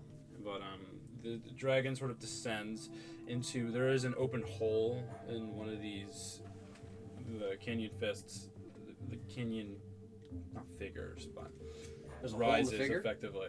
But it descends through the hole slowly, and it's a cavern, of course, and there's you see some patterns in it. But like you descend, and to the left is it almost looks carved out. There's been some like work here. It's not super refined. It definitely isn't as comfortable as an inn. To herself, You guys Mel, are in its lair. yeah, to herself, Mel absolutely is like, yeah, this guy's gonna try and eat us. Iollus, sort of, his whole contemplation there was like, he would have no problem killing us and dragging our bodies away right here. Yeah, but he'd have less problem eating us in his lair. Yeah, I guess he just sort of weighed the option of like, this is definitely something we should be doing, and like, fighting it isn't gonna. Mostly it was like, what are we gonna do, fight the dragon? Absolutely not. Yeah. Mel is just like, Yeah. Mel has thoughts and does not communicate. Yep. Welcome. Thank you for arriving at my humble abode. Let me get a fire started, and sort of with the tail, he actually knocks down. There were a couple trees in the cavern, and he knocks it down. So the branches sort of snap off, and with a claw, he sort of almost like he cuts the tree effectively, like with like a claw. It's down, and then he grabs both sides and he snaps them. The tree, and he does this like 3 times, but he eventually gets like after shredding the bark off and the tree, he gets like sort of logs almost off of that, and he takes the time to sort of delicately He turns a tree into timber. make a campfire, and with like a whistle almost you hear there's thin flames that come out, and after a few seconds it catches. And there's a campfire for one, but if you over the time, this takes like maybe 10 minutes. Is like I'll be ready in a second, and with a claw, he starts actually whittling down some of the tree that he knocked down into almost benches after like shaving the top of it, and throws it down into sort of a campfire formation, you would think. Well, take your seats. I unfortunately don't have anything to drink. I just mostly have a warm home, comfortable for me, maybe not for you, but just a place to talk. Maybe pick your brains a little bit, if you guys wouldn't mind. If it would not be rude to ask, what are you? I am a brass dragon. I'm sort of new, I should say. How many, I think, years have you guys been alive for? I have a feeling I'm a lot younger than you guys think. It's what is it? Iollus is going off of animal ages, so he's gonna 12. You're 12. No, You're a that was child. That was my guess for you. I am No, 8. I am. Okay, I hatched roughly a year and a half ago, so I don't have a lot of experience. Quite And young. so if I can I hear, am 18. so 18. All right, so that is a lot older than me, which means you have a lot more experience than me, which means I have a lot more questions for Where you. did you learn to speak? It's sort of an instinctual thing. I don't really know what to tell you. Once I got to, let's say, I'm older, it's just something that kind of just not divines, but it just comes out of you, you know, and you can hear it. Iollus is extraordinarily jealous. Yeah. It took him so long to learn Common. Really, yeah. He's very bad at it. We go to his home and we see the other orcs and they speak perfectly fine. He's just terrible at speaking Common. It's right. Well, what has been your farthest journey by far? This. How long? Oh, by lengths of time, I have been journeying for At this point, it would be around 2 weeks. no, from when he left. Oh, from when he left? Yeah, like left his clan. Didn't he leave at like what, 15? 16? I remember you were a different case. Normally people leave at about like 15, 16, but you left when you were 17. 17, so And you're 18 now. So like, say you've been out and about 10, for like 11 months. for a year or so, but like Yeah. you've made it Over under just a year. over under a year, yeah. So Just saying. around a year, right? Mm-hmm. For about 1 year, I have been traveling. Okay. What have you seen? I this straight to the point questions. I mean, traveling for a year, I think I hatched just more so eastward of here, almost to the coast, not quite to the coast, but I've grown up in the woods ever since then. I'm wondering what your background is. He looks to the right and then to the left and then back to center. This is everything in this room is quite possibly the second most interesting thing I have ever seen. What's first? Probably the bird. That's alright. Or the giant dead whale. Dead whale. What's a whale? He's never seen. I've You have never seen a seen. whale before. I've You never know seen a what whale. No. is. She nods. He looks over to Elephant. God, what's his name again? Joe. Jophiel. Jophiel. He looks over to Jophiel. You know what a whale is. He points at what his lady's wearing. Yeah. Yeah. I actually don't know. Have you seen a fish? Okay. Have you seen a fish? I've seen a fish, yes. Is a whale just a big fish? It is a fish that is roughly the size of 3 of you. That is a big fish. Large fish. We are getting off topic. Okay. And what's- the woman stirs in his hand, and Yeah, getting flown by a dragon didn't wake her up, but this does. yeah, and he's- Big EP. God damn. Yeah, Jophiel sort of lets the lady down onto the floor, and she's sort of kind of like brushed herself off and sort of stands and clasps her hand. Looks around and just kind of takes a step back into underneath Hello. underneath the arm. Hello. Still wearing the veil, I presume. Yeah, it's a mask that with the firelight. It's a tinted bronze color. It's neutral face and it's very serene and it's of a female visage.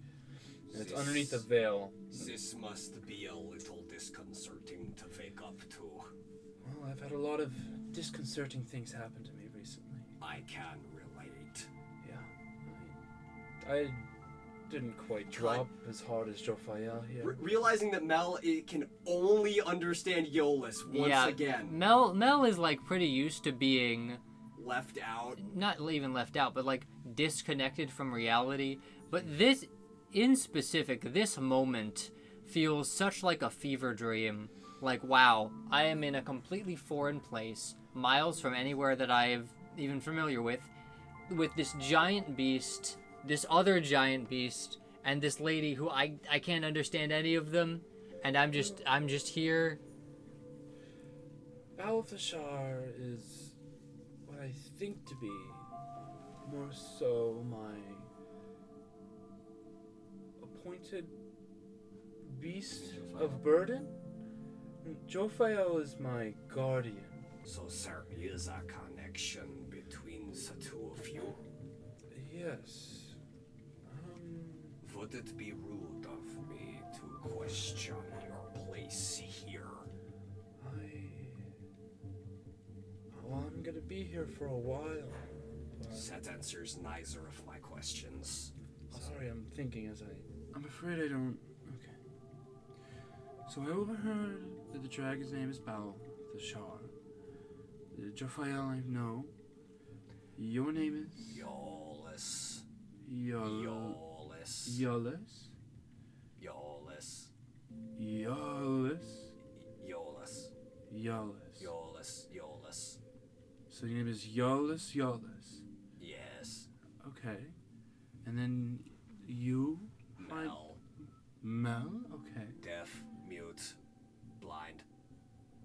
Currently, like, sorting through things. How are you standing then? Magic. Okay. Sheer willpower. Well, that's good, I should say. It is not. Well, willpower is always good. You would think so, wouldn't you? I guess I should. What are you doing here? Alright, well, I need to find my way back home. That is a noble goal. What are you doing here? I should say I'm more divinely appointed to learn. What Understand? are you doing here in these woods? I don't know. How did you get here? I descended from a higher plane. What does that mean? I guess you can think of me, what's the common word in common? The letter. Alien? You could think of me like that? I'm unfamiliar with any of these, but I know that there's a tie between where I come from and the Luminarch Wilds, and I find myself moving through a portal here. The reason as to why I'm here, I'm afraid, well, this is the most I've talked in a while. It's not something I'm so willing to divulge to strangers I've just met. It's a bit tense emotionally, but as to why I'm here, I believe I'm atoning for a mistake that I once made, and so getting home requires me fixing that. And how are you going to do that? Well, considering how I got here an hour ago, I haven't figured that out yet. He turns to look at Jophiel. I do not have any particular... You've mentioned numbers and players, in which I'm familiar with. Is she a player also? No. Then what is your connection? She is divine in origins. Where she comes from is a place unfamiliar to the lands that we stand on now. However, due to her, you could think of it as nobility. I am her royal bodyguard. So then, your goal as a player is to help her get back home? Not as a player, but as a guardian, yes. But as a player, I believe once the time comes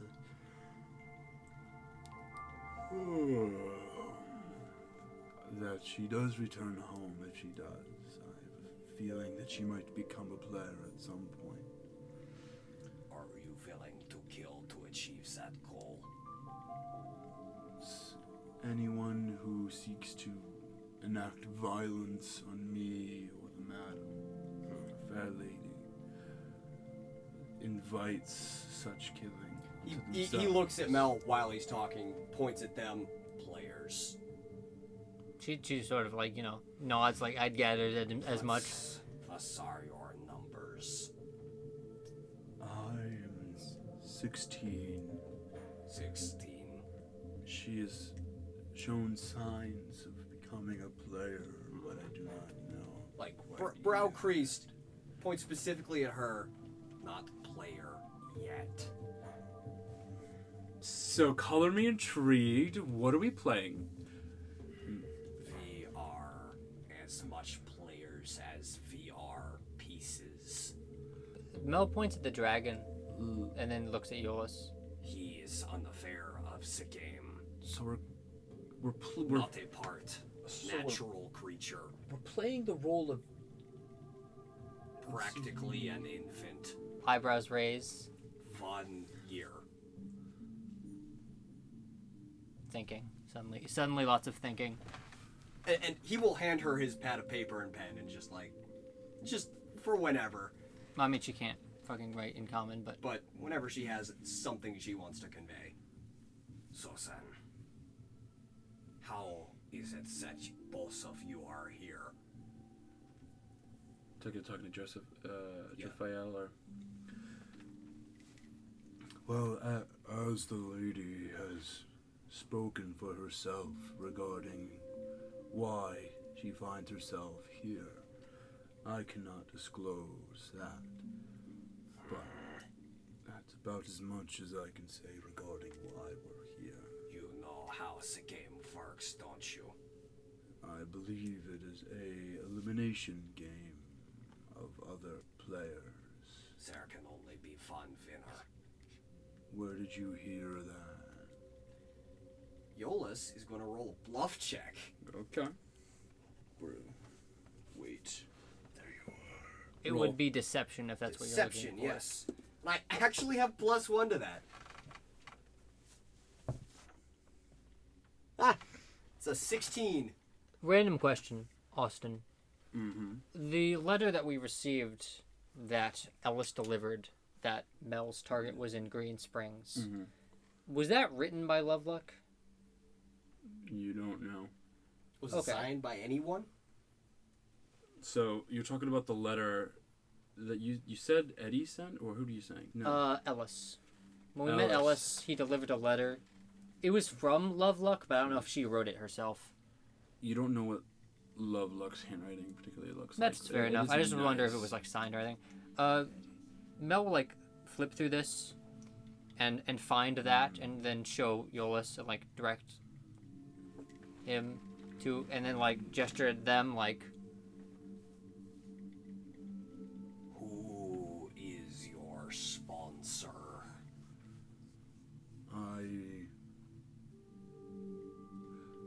The sponsor is the first time I'm hearing of such an idea.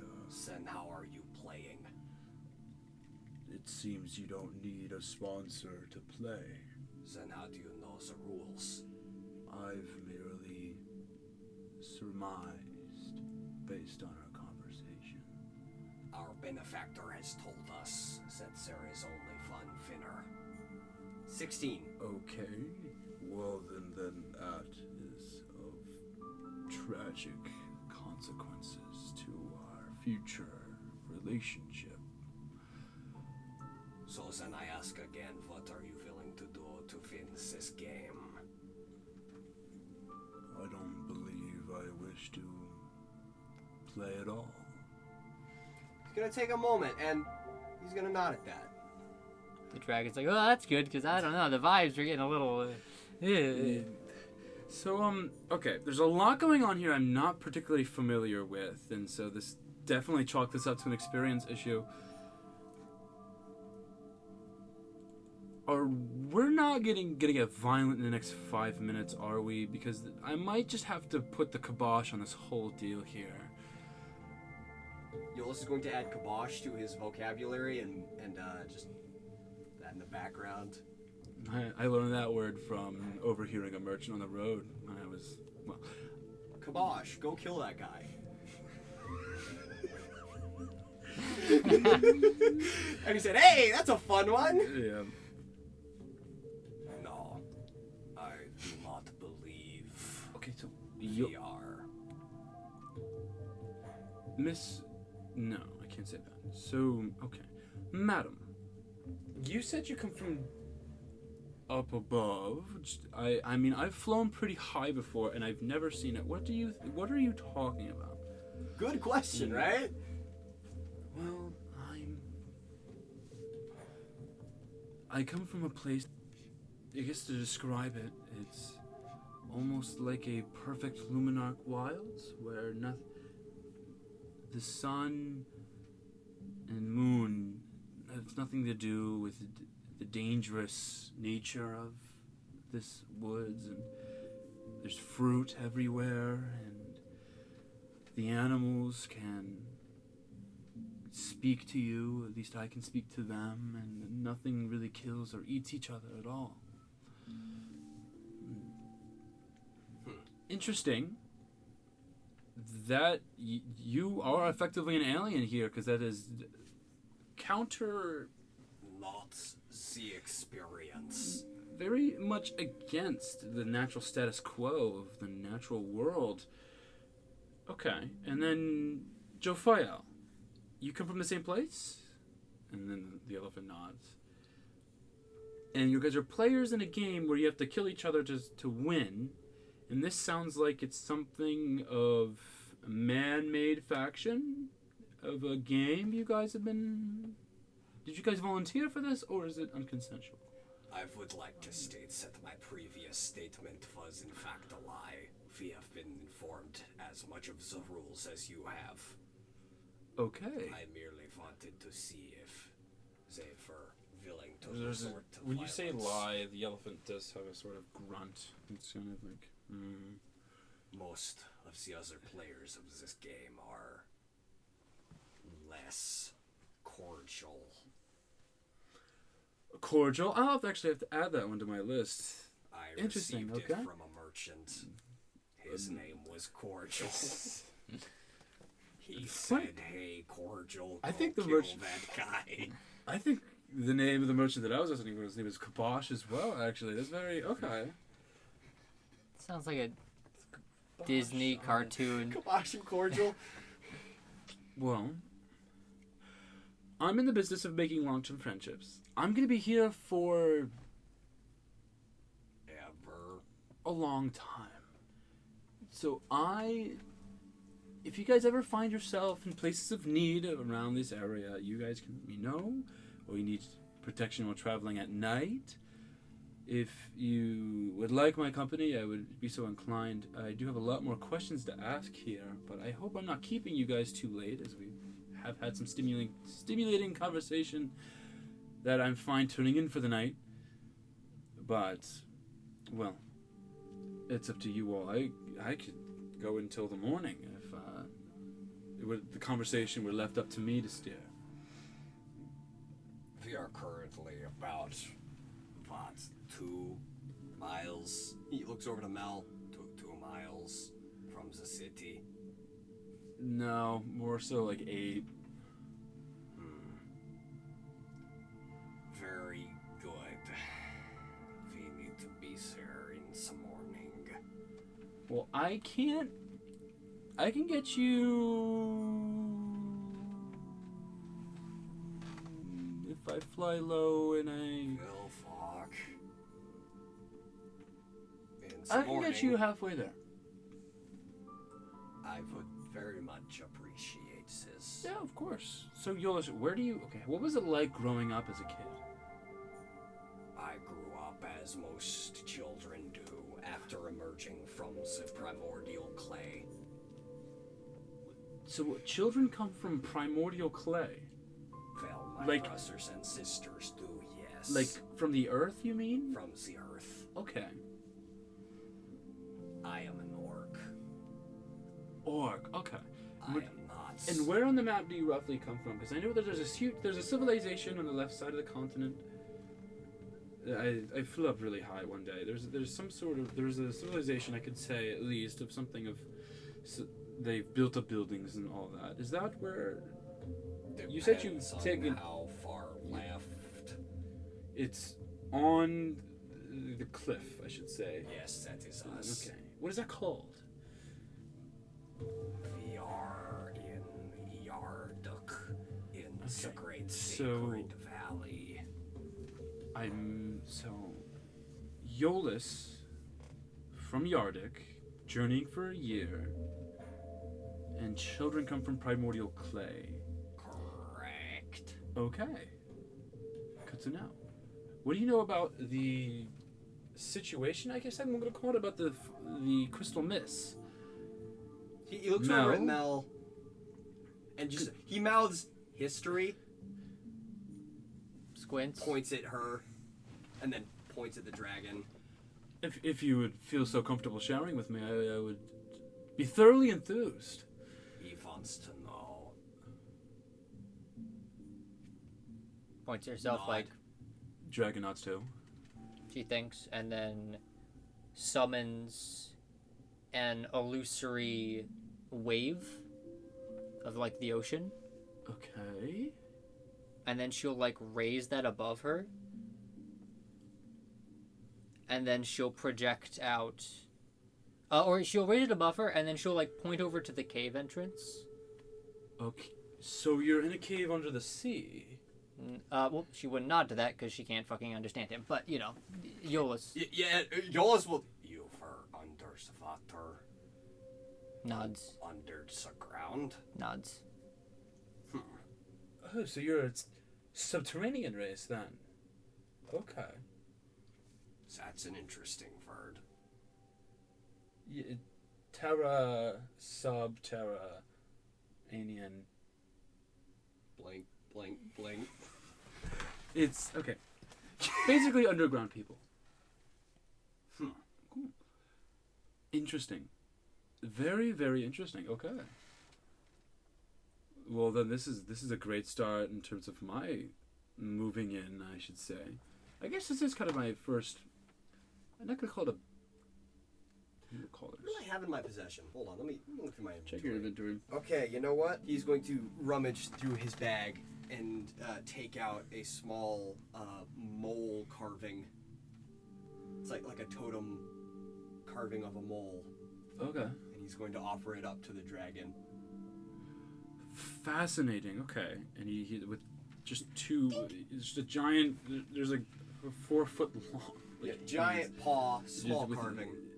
with the claws of the thumb and the pointer finger. It clicks on it. Is this, what is it called? A gopher? Starling mole. A starling mole. Yes, they are mostly sightless creatures that live under the ground. And he looks over at Mel, and he thinks about something, but continues. Mel puts her hands on her hips. Raises his hands. I am offering this to you as a thanks for taking us in. Well, thank you so much. I will add this to my collection. It's a little lacking at the moment. He puts it on a rack of other starling moles. It sort of goes on a pile, and like there's some bits of gold in the pile as well. It was mostly bronze and some silver. It was the first creature that I tracked down and caught by hand. Really? So I Do you think- have to eat? Yes. What do you eat? Starling moles? They are not very tasty. Most Okay. of them are bitter. I don't like talking. Oh, well, I mean, it's an animal, right? Animals can't talk. That was a joke. Contrary, I'm I... still working on it. Well, hopefully you do get better, because laughter is very good. And very redundant saying that. I don't know. But... Dead fixed stare on Mel. Then he realizes he didn't hear what the dragon said. So, okay. Lady, you said you could talk to animals? Yeah, most everything has a voice that nothing can hear. And is this normal for people like you, or is it a you thing? It's a me thing. I can tell. I don't mean to be a bother, but is there a way we can is there any sort of map at all I have a map. where we're at? You do? It is not very good, but I have a map. Yeah, can I Yeah, look at it? Dig Yeah. that out and hand it over. Interesting map here. This place looks vastly different, at least in terms of the map that I have, but... Yeah, thank you. One last question before, I guess I call it an evening. Are you guys familiar with the tribes? One of them covers themselves in sun-bleached grass of sorts. It's like an entire gown thing, and there's also, I don't know the tribe names. There's a tribe that has there's white clay that they find and they put it on the bodies. So though those people have an ebony coloration to them. But Not bark. I mean, would Iollus? He travels the area enough. I think you might have seen a few of the grass ones, in terms of horseback riding, hunting around. But Those guys. You haven't seen any of the sort of the people with clay on their... Not familiar, but aware of. With these two tribes in particular, it's different from I believe it's the Caledonian tribe. They have an awful, I don't know what to call it. Basically, their younglings, I would say, are sent out to the wilderness to almost prove themselves and come back with a kill of sorts. However, most don't survive this due to the nature of the Luminarch wilds, of course, but the some that do are granted status in society as well as some women. I'm wondering, this is a moral question I have, is what do if I want to do good in the world and I see this happening, how would you go about solving this, or at least saving these children and these cultural customs? It's something I've noticed upon moving here. Well, growing up, I should say. It doesn't quite sit well with me. Would you save the bird from the fox? I guess I might be fundamentally detached from... I don't eat. So... That's a surprise to him. He, turns, points to dragon. Does not eat. I don't need to hunt shrug. at all. I have an innate... All beings need to eat. More, I should say, beings that come from the earth. Well, people who... He points at veiled woman. Do you need to eat? I'm quite hungry now. I think so. All I things used need to to eat. I didn't used to have to eat, though. He looks at Malin like, you need to eat eventually, right? I don't. Nods. I just have to eat the sun when it How descends does fun eat the sun? by standing in the sun. Blink. Iollus is unaware of how photosynthesis works. As is anyone in this setting, I would imagine. I am distinctly different. I believe the fair lady's definition of alien is very apt to describe our two individual physicalities. I would like to apologize for my earlier rudeness. It is caution that has proved useful in our adventures thus far. Caution is good, yes, but Do try to keep an honest tongue from now on. That lies tend to poison the soul. It leaves a bad taste. Steel often poisons the heart. Steel? What do you mean by steel? Like the metal or the action? Lies, keep it out of your back. Well, I think that anything that doesn't have anything that can't defend itself should be defend for itself. I think it's a cruel thing that happens here. Miss, well, sorry, what was your name? About the jar. I'm inclined to feel the same way. There's the dealings with the tribes here, and recently there was sort of this weird colored smoke coming out from a cave formation several miles in the woods He's going elsewhere. to, like, just eyes widen slightly and, like, looking over at Mel. Yeah. I Shrug? Like, what? I He noticed makes a motion like a flint and steel. that only really matters to me. I haven't investigated it much, but some of the kids that were journeying in the wilds have managed to find this, and and none of them have come out of that place. Yeah, I'm like, Mel, do you remember the cave with the witches? Oh, I thought we were talking about a different cave. Yeah. She nods. There is the cave that the kids entered is now, from what last I've seen recently, seemed crumbled down, but I know I could get in there. I was wondering if... How big was this cave? Was it in the Luminarch? Luminarch, yes. Okay, so it is the witch cave.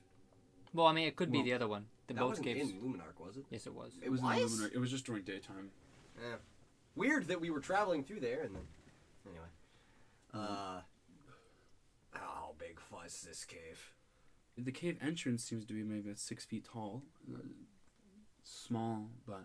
I was watching from a distance the purple-clad figures that conjoined, and are these players too? He points at his mouth. Cave. Because these are people who are very intent on destroying whatever is inside that cave, and it looked like some sort of skirmish that happened inside of it. They've leveled the cave. Mel nods. So you guys know things about this. Were you there before? Have you seen any of the kids involved there? Benefactors. Okay. Well, I try not to involve myself in people I don't find interesting to a great degree. With you two, I find great interest, but I can't really change my appearance, and so I'm afraid I don't get that till level 20. I have a feeling I should, maybe some point soon, but as of now, I'm I'm a beast of horror. For There is coming a time when creatures from all places will be involved, I think. really, I believe this game to be of larger scale than any other. These people were destroying a competitor. Interesting. Well, me and the fair lady are two individuals of good manneredness. I would personally like to step in and stop these cultural practices that I do believe, well, evidenced by what Fair Balthashar has said. Perhaps there might be a convincing to be done, but we should go over to save or check up on. How long ago did you see this dragon?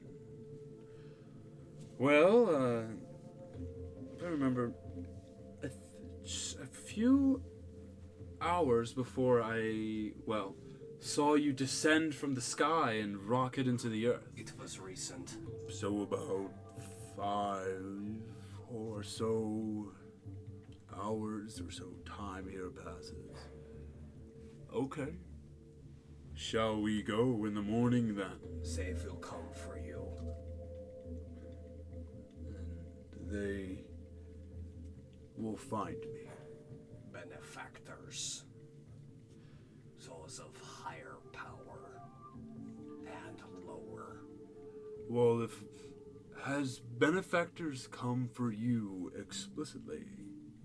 Pursued you? Multiples, actually. Then I think it is only a matter of time before I am found as well.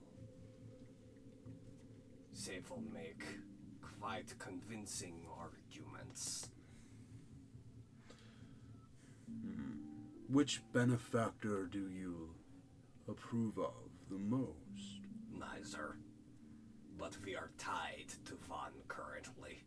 How so? He looks over at Mel in the eye, physically.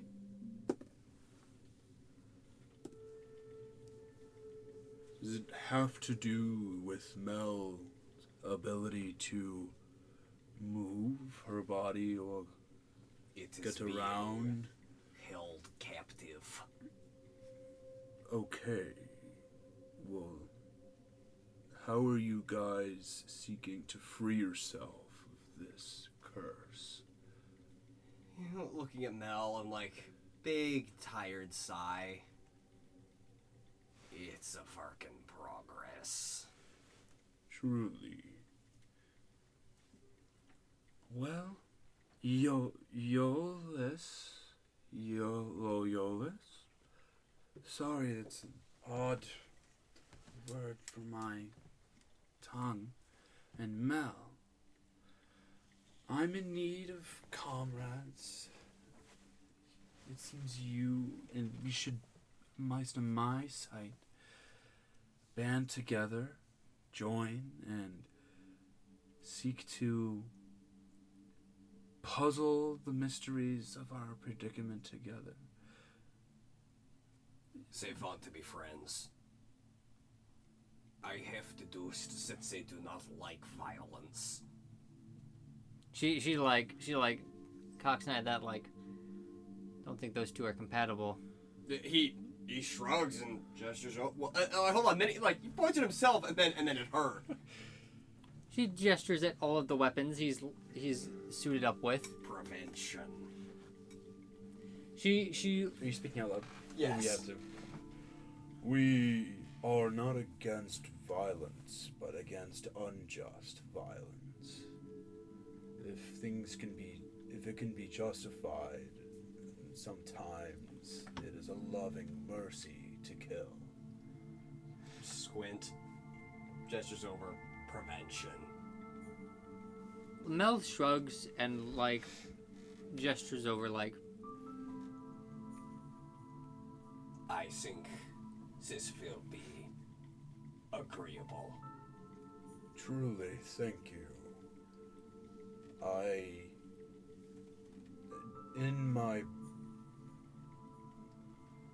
was gonna say in my bark because in my bones, but I didn't want to be cringe. Say it. Go full cringe. say it with conviction. That's the only thing keeping fantasy from being cringe, is conviction. Beneath my bark, I sense that my fair lady will be contacted by her forlorn emissary tonight. We do need a place to sleep, although... Mel pulls out the notice from Eddie, the original one that we found in the first session. The cave. Yeah. Oh, and yeah. holds that up and points at that and then points at them and makes an X with her hands. Oh yes, there's a guy that you shouldn't trust. He's also a player. He will try to win your alliance. Okay. Terrible person. She gestures at the eye. What does he look like? And he is currently trying to work out a solution to that. Well, why are you working with people who are untrustworthy? Well, considering your situation, I get it. We were not willingly placed into this game. Can you, if this is such an untrustworthy player, it's of concern to me and my guardian, can you describe to me what he looks like? Iollus describes him. What robes was he wearing? For a brief bit, None. So. Iollus describes in detail how his cock looks. Oh, that's He doesn't do that. awful. He doesn't do that. So, okay, you describe I believe he is a man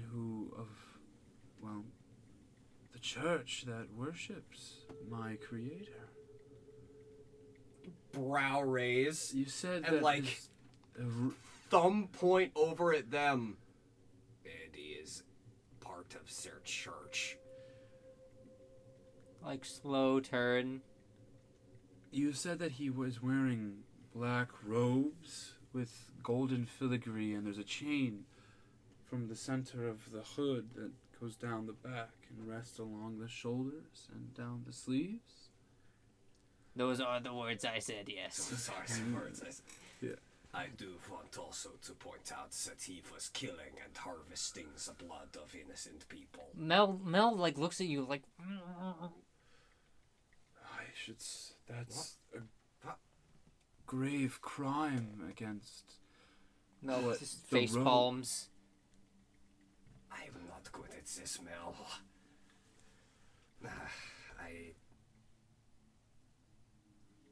He is our current best option. We do not plan on abetting him. We are in dire circumstances indeed. I would Well- just simply like to state We must bring this man of. the danger of this and the risk. Well, we should bring this man to,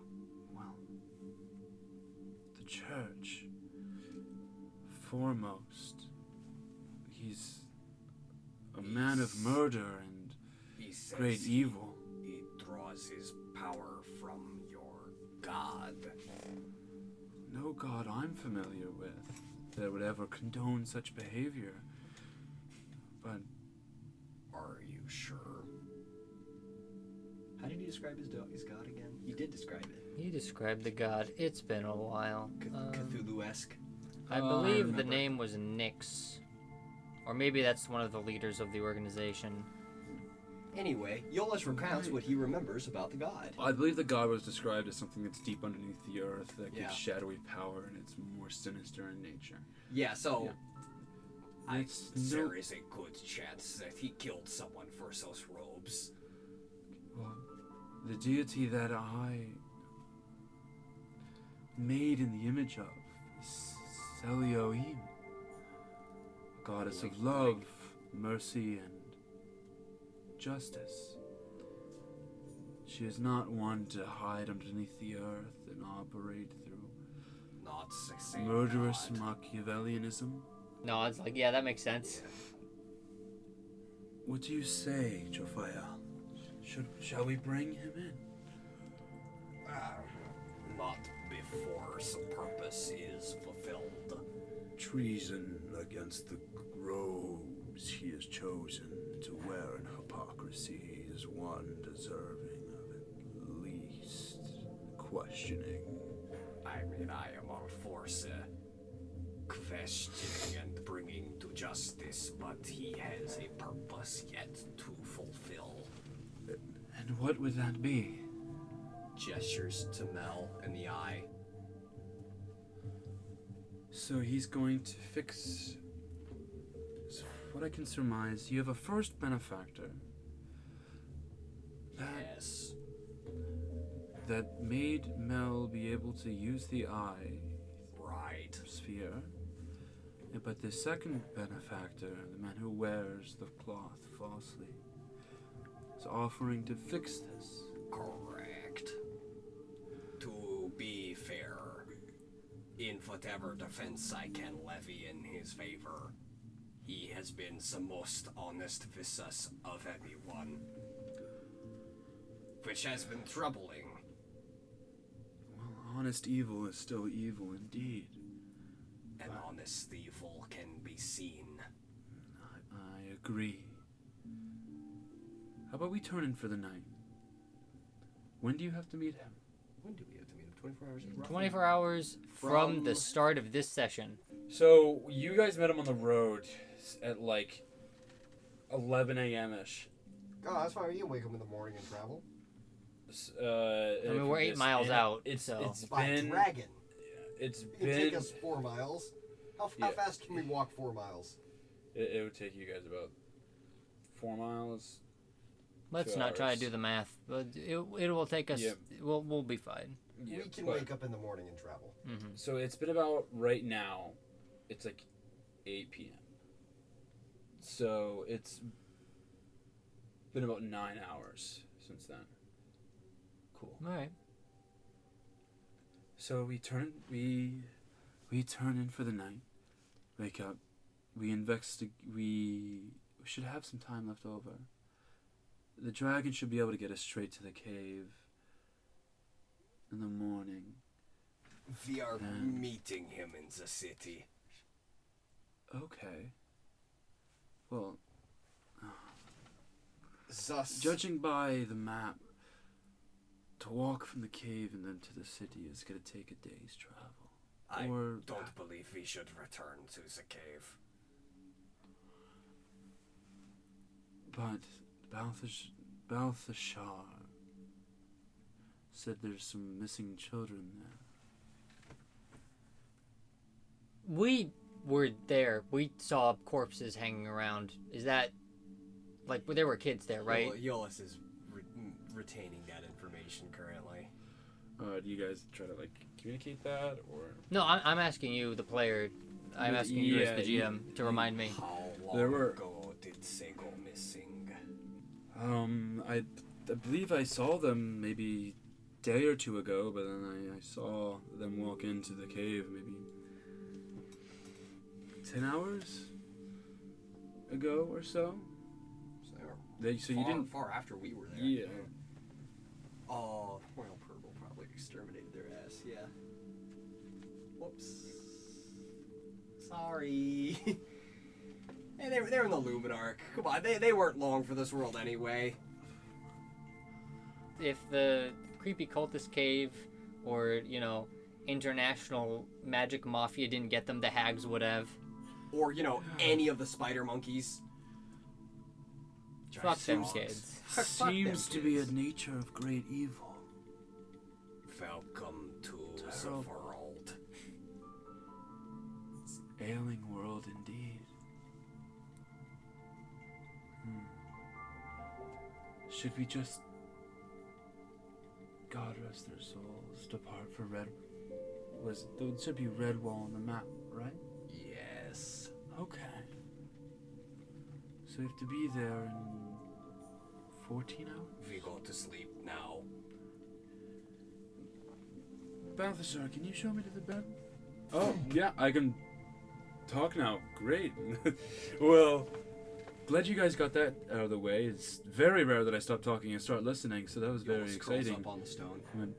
Mel walks over and kicks you. I will say that I have taken the time. Are we wrestling? What's going on here? I mean, I can't partake. What?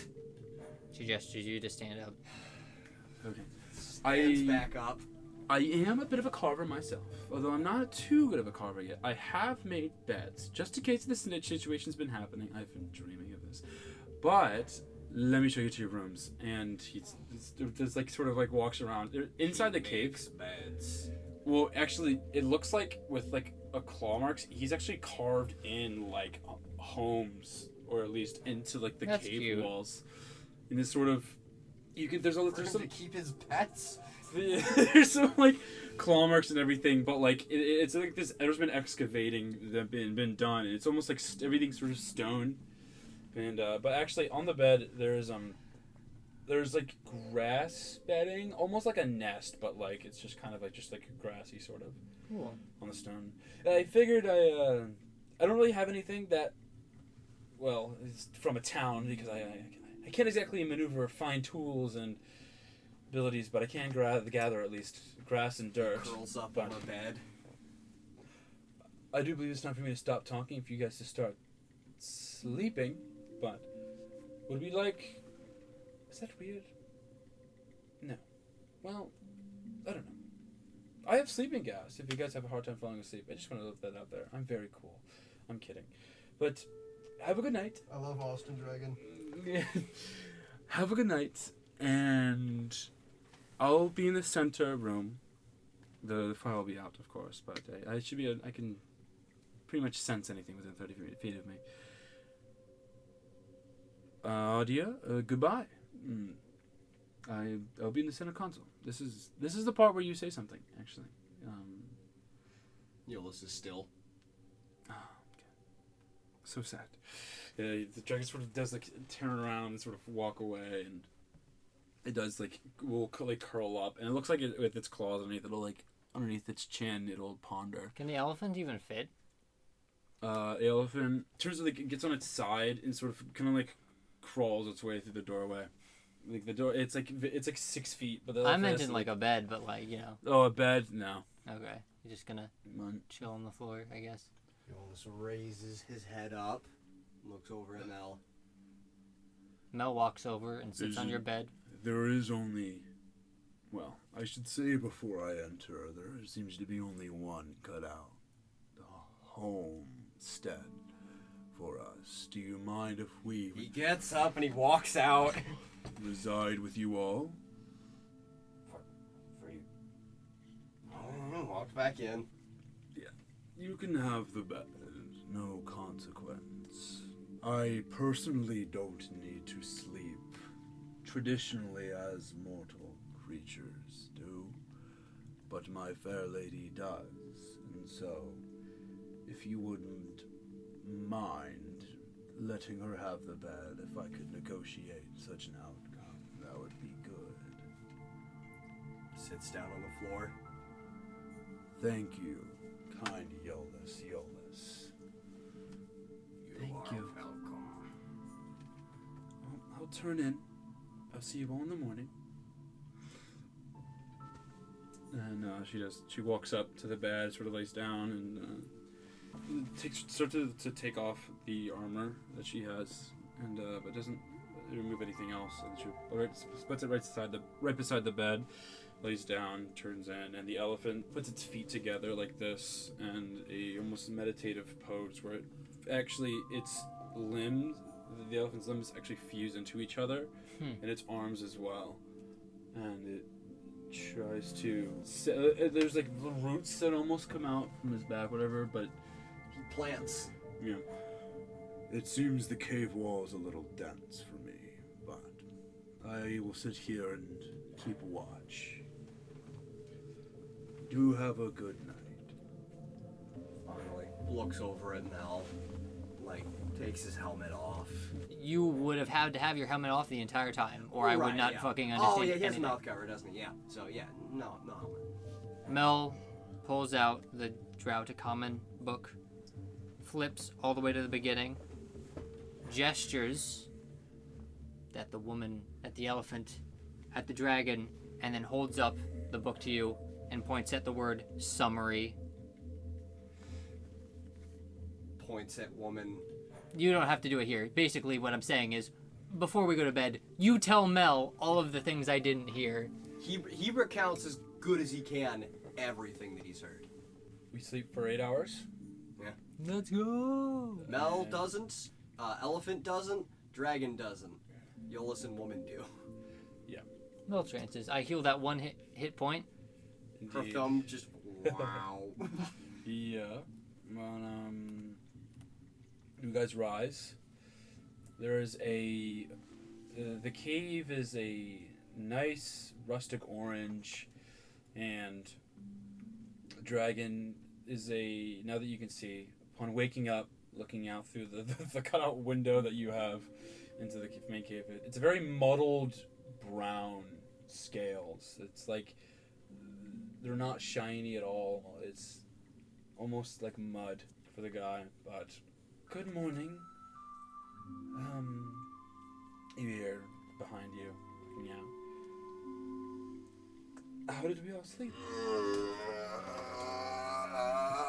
Slowly sitting up from sleeping on the stone.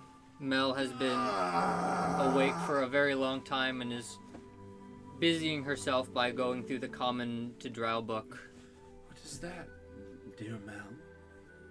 She says, and Mel does not perceive. Because she does not have a mouth. Slowly blinking. I suppose if we are to be friends, I should take off my face covering. But whenever we get in public, I do try to keep it on. My visage isn't exactly... but I apologize. You are I should say, coarse riser, it seems. I was a coarse sleeper. I'm sorry. Thank you for giving me the bed last night. No problem. Mel, you would, if you'd been awake, you would have noticed that the tree guy would almost... It stayed the same most of the entire night. It seems it's something familiar that you do as well. It's less magical in nature, or at least differently magical. Sure. But you could tell that there were, depending on where the wind moved, the leaf petals that grow off this guy does shift to face wherever it is. But, I do believe, well, better now to head out than ever. I'm assuming the sun might be... It's been out for quite a while. Did she take off the... Oh, yeah. Thanks for gesturing. Yeah.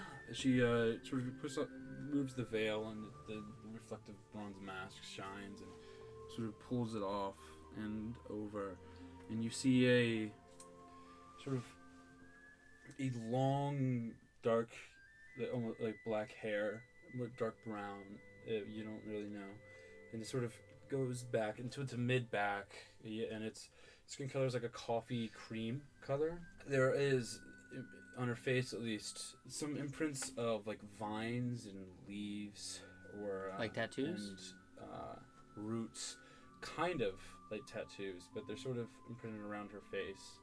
And if you look at her skin in the sun, it faintly shimmers like a rainbow.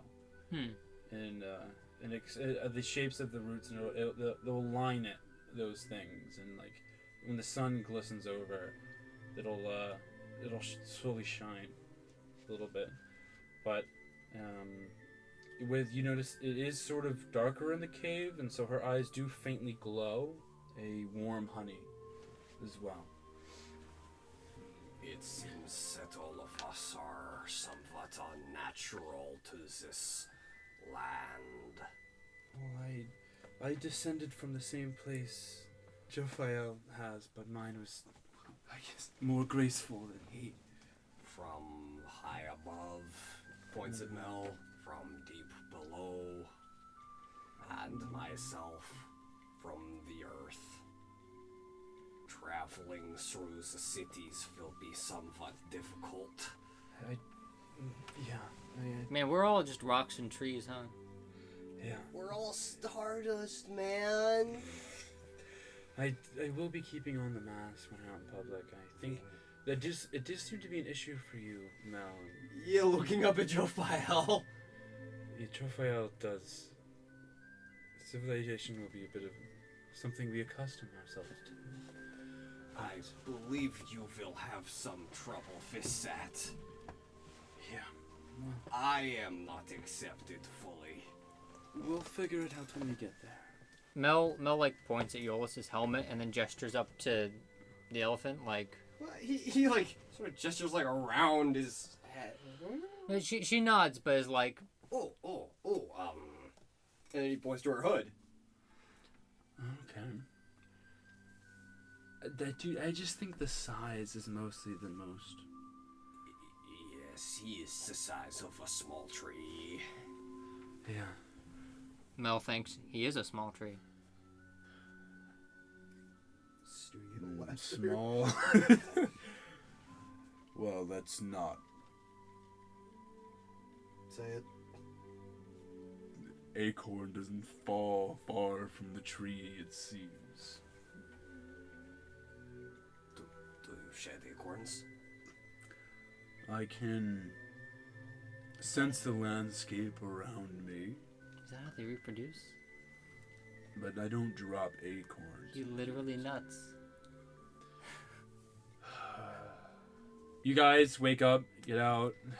Hey, good morning. Thank you all for staying here. Oh, that's an item off the bucket list.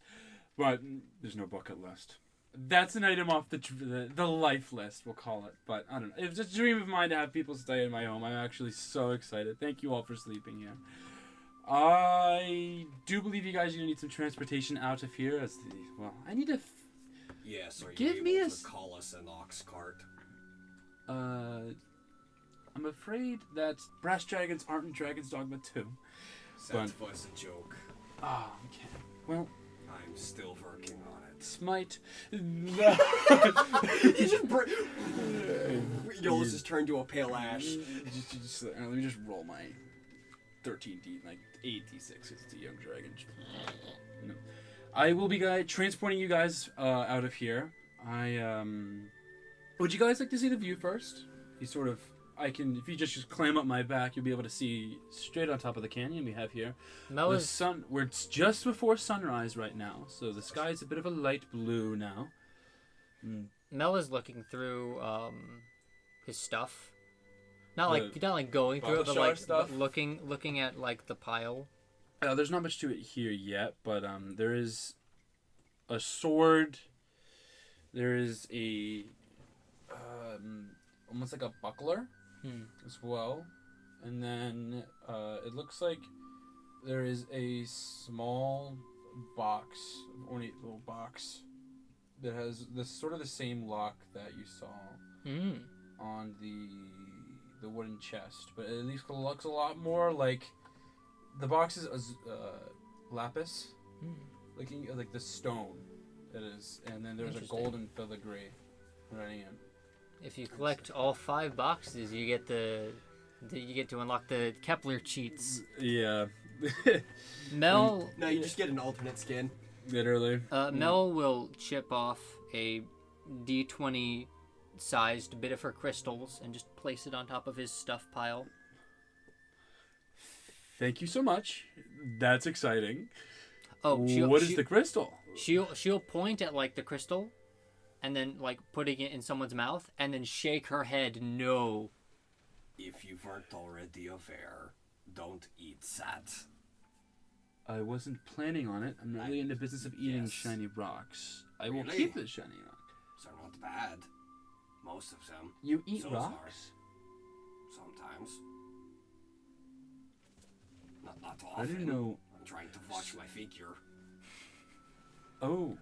Well, I've never seen anyone eat rocks. Have you ever seen an orc? No.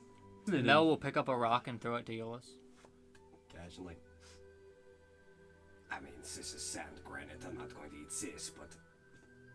But can you subsist on that? If I give you enough time, could you eat your way through this cave? I mean, if you gave me several 100,000 years. But... Or 5 other orcs. Fascinating. Okay. See it? Oh. I mean, it's not very good for you, but yeah. God, just imagine eating through like a building of steak. Or like cake, or... Yeah, that's what it is. It's like eating through just like hard candy. Just breaking it off and crunching it. Well, you guys get more interesting by the moment. To my own perspective, I have literally never heard of something like you in all my 18 years. Well, feel free to not keep quiet about it. I'm always appreciative of new visitors.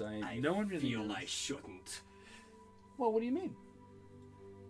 There's a great many people who would come here looking for you. I will not. That sounds like a great deal, honestly. If you could send more people my way, that'd be lovely. I always have in the mood for a conversation, especially with people I'm not familiar with. There would be not much conversation. Oh, well, combat's not exactly my favorite thing, but I do have the ability to defend myself. I will say that. I don't believe you would have any trouble with it, seeing as like looking up and like. I don't believe any of us would stand a chance. Well, I wouldn't kill any of you. I'd just put you to sleep and then drop you off at home. You can do that. Yeah. Why? There's a bird that flies by, and then with he'll like blow out a thin streak of what is a purple smoke, and it hits and it falls down. But he puts his tail out. He just catches it gently, and I breathe out sleep, and I can do that with fire as well. Actually, the sleep is actually flammable, but that's actually how I get the flame breath. Oh yeah, I can breathe fire. I mean, Do you guys want to see me breathe fire? No, we saw you do that. It was very impressive. Rest assured that I am incredibly glad you are more polite since bird. I should fly up to that bird's nest sometime. You should not. I mean, to be fair, Why not? the bird was only mad at us because we stole its feathers. Yeah. Maybe They it was... stole from the sky. I didn't say that. He points back to the no. feather he's carrying. This is real. Oh, okay.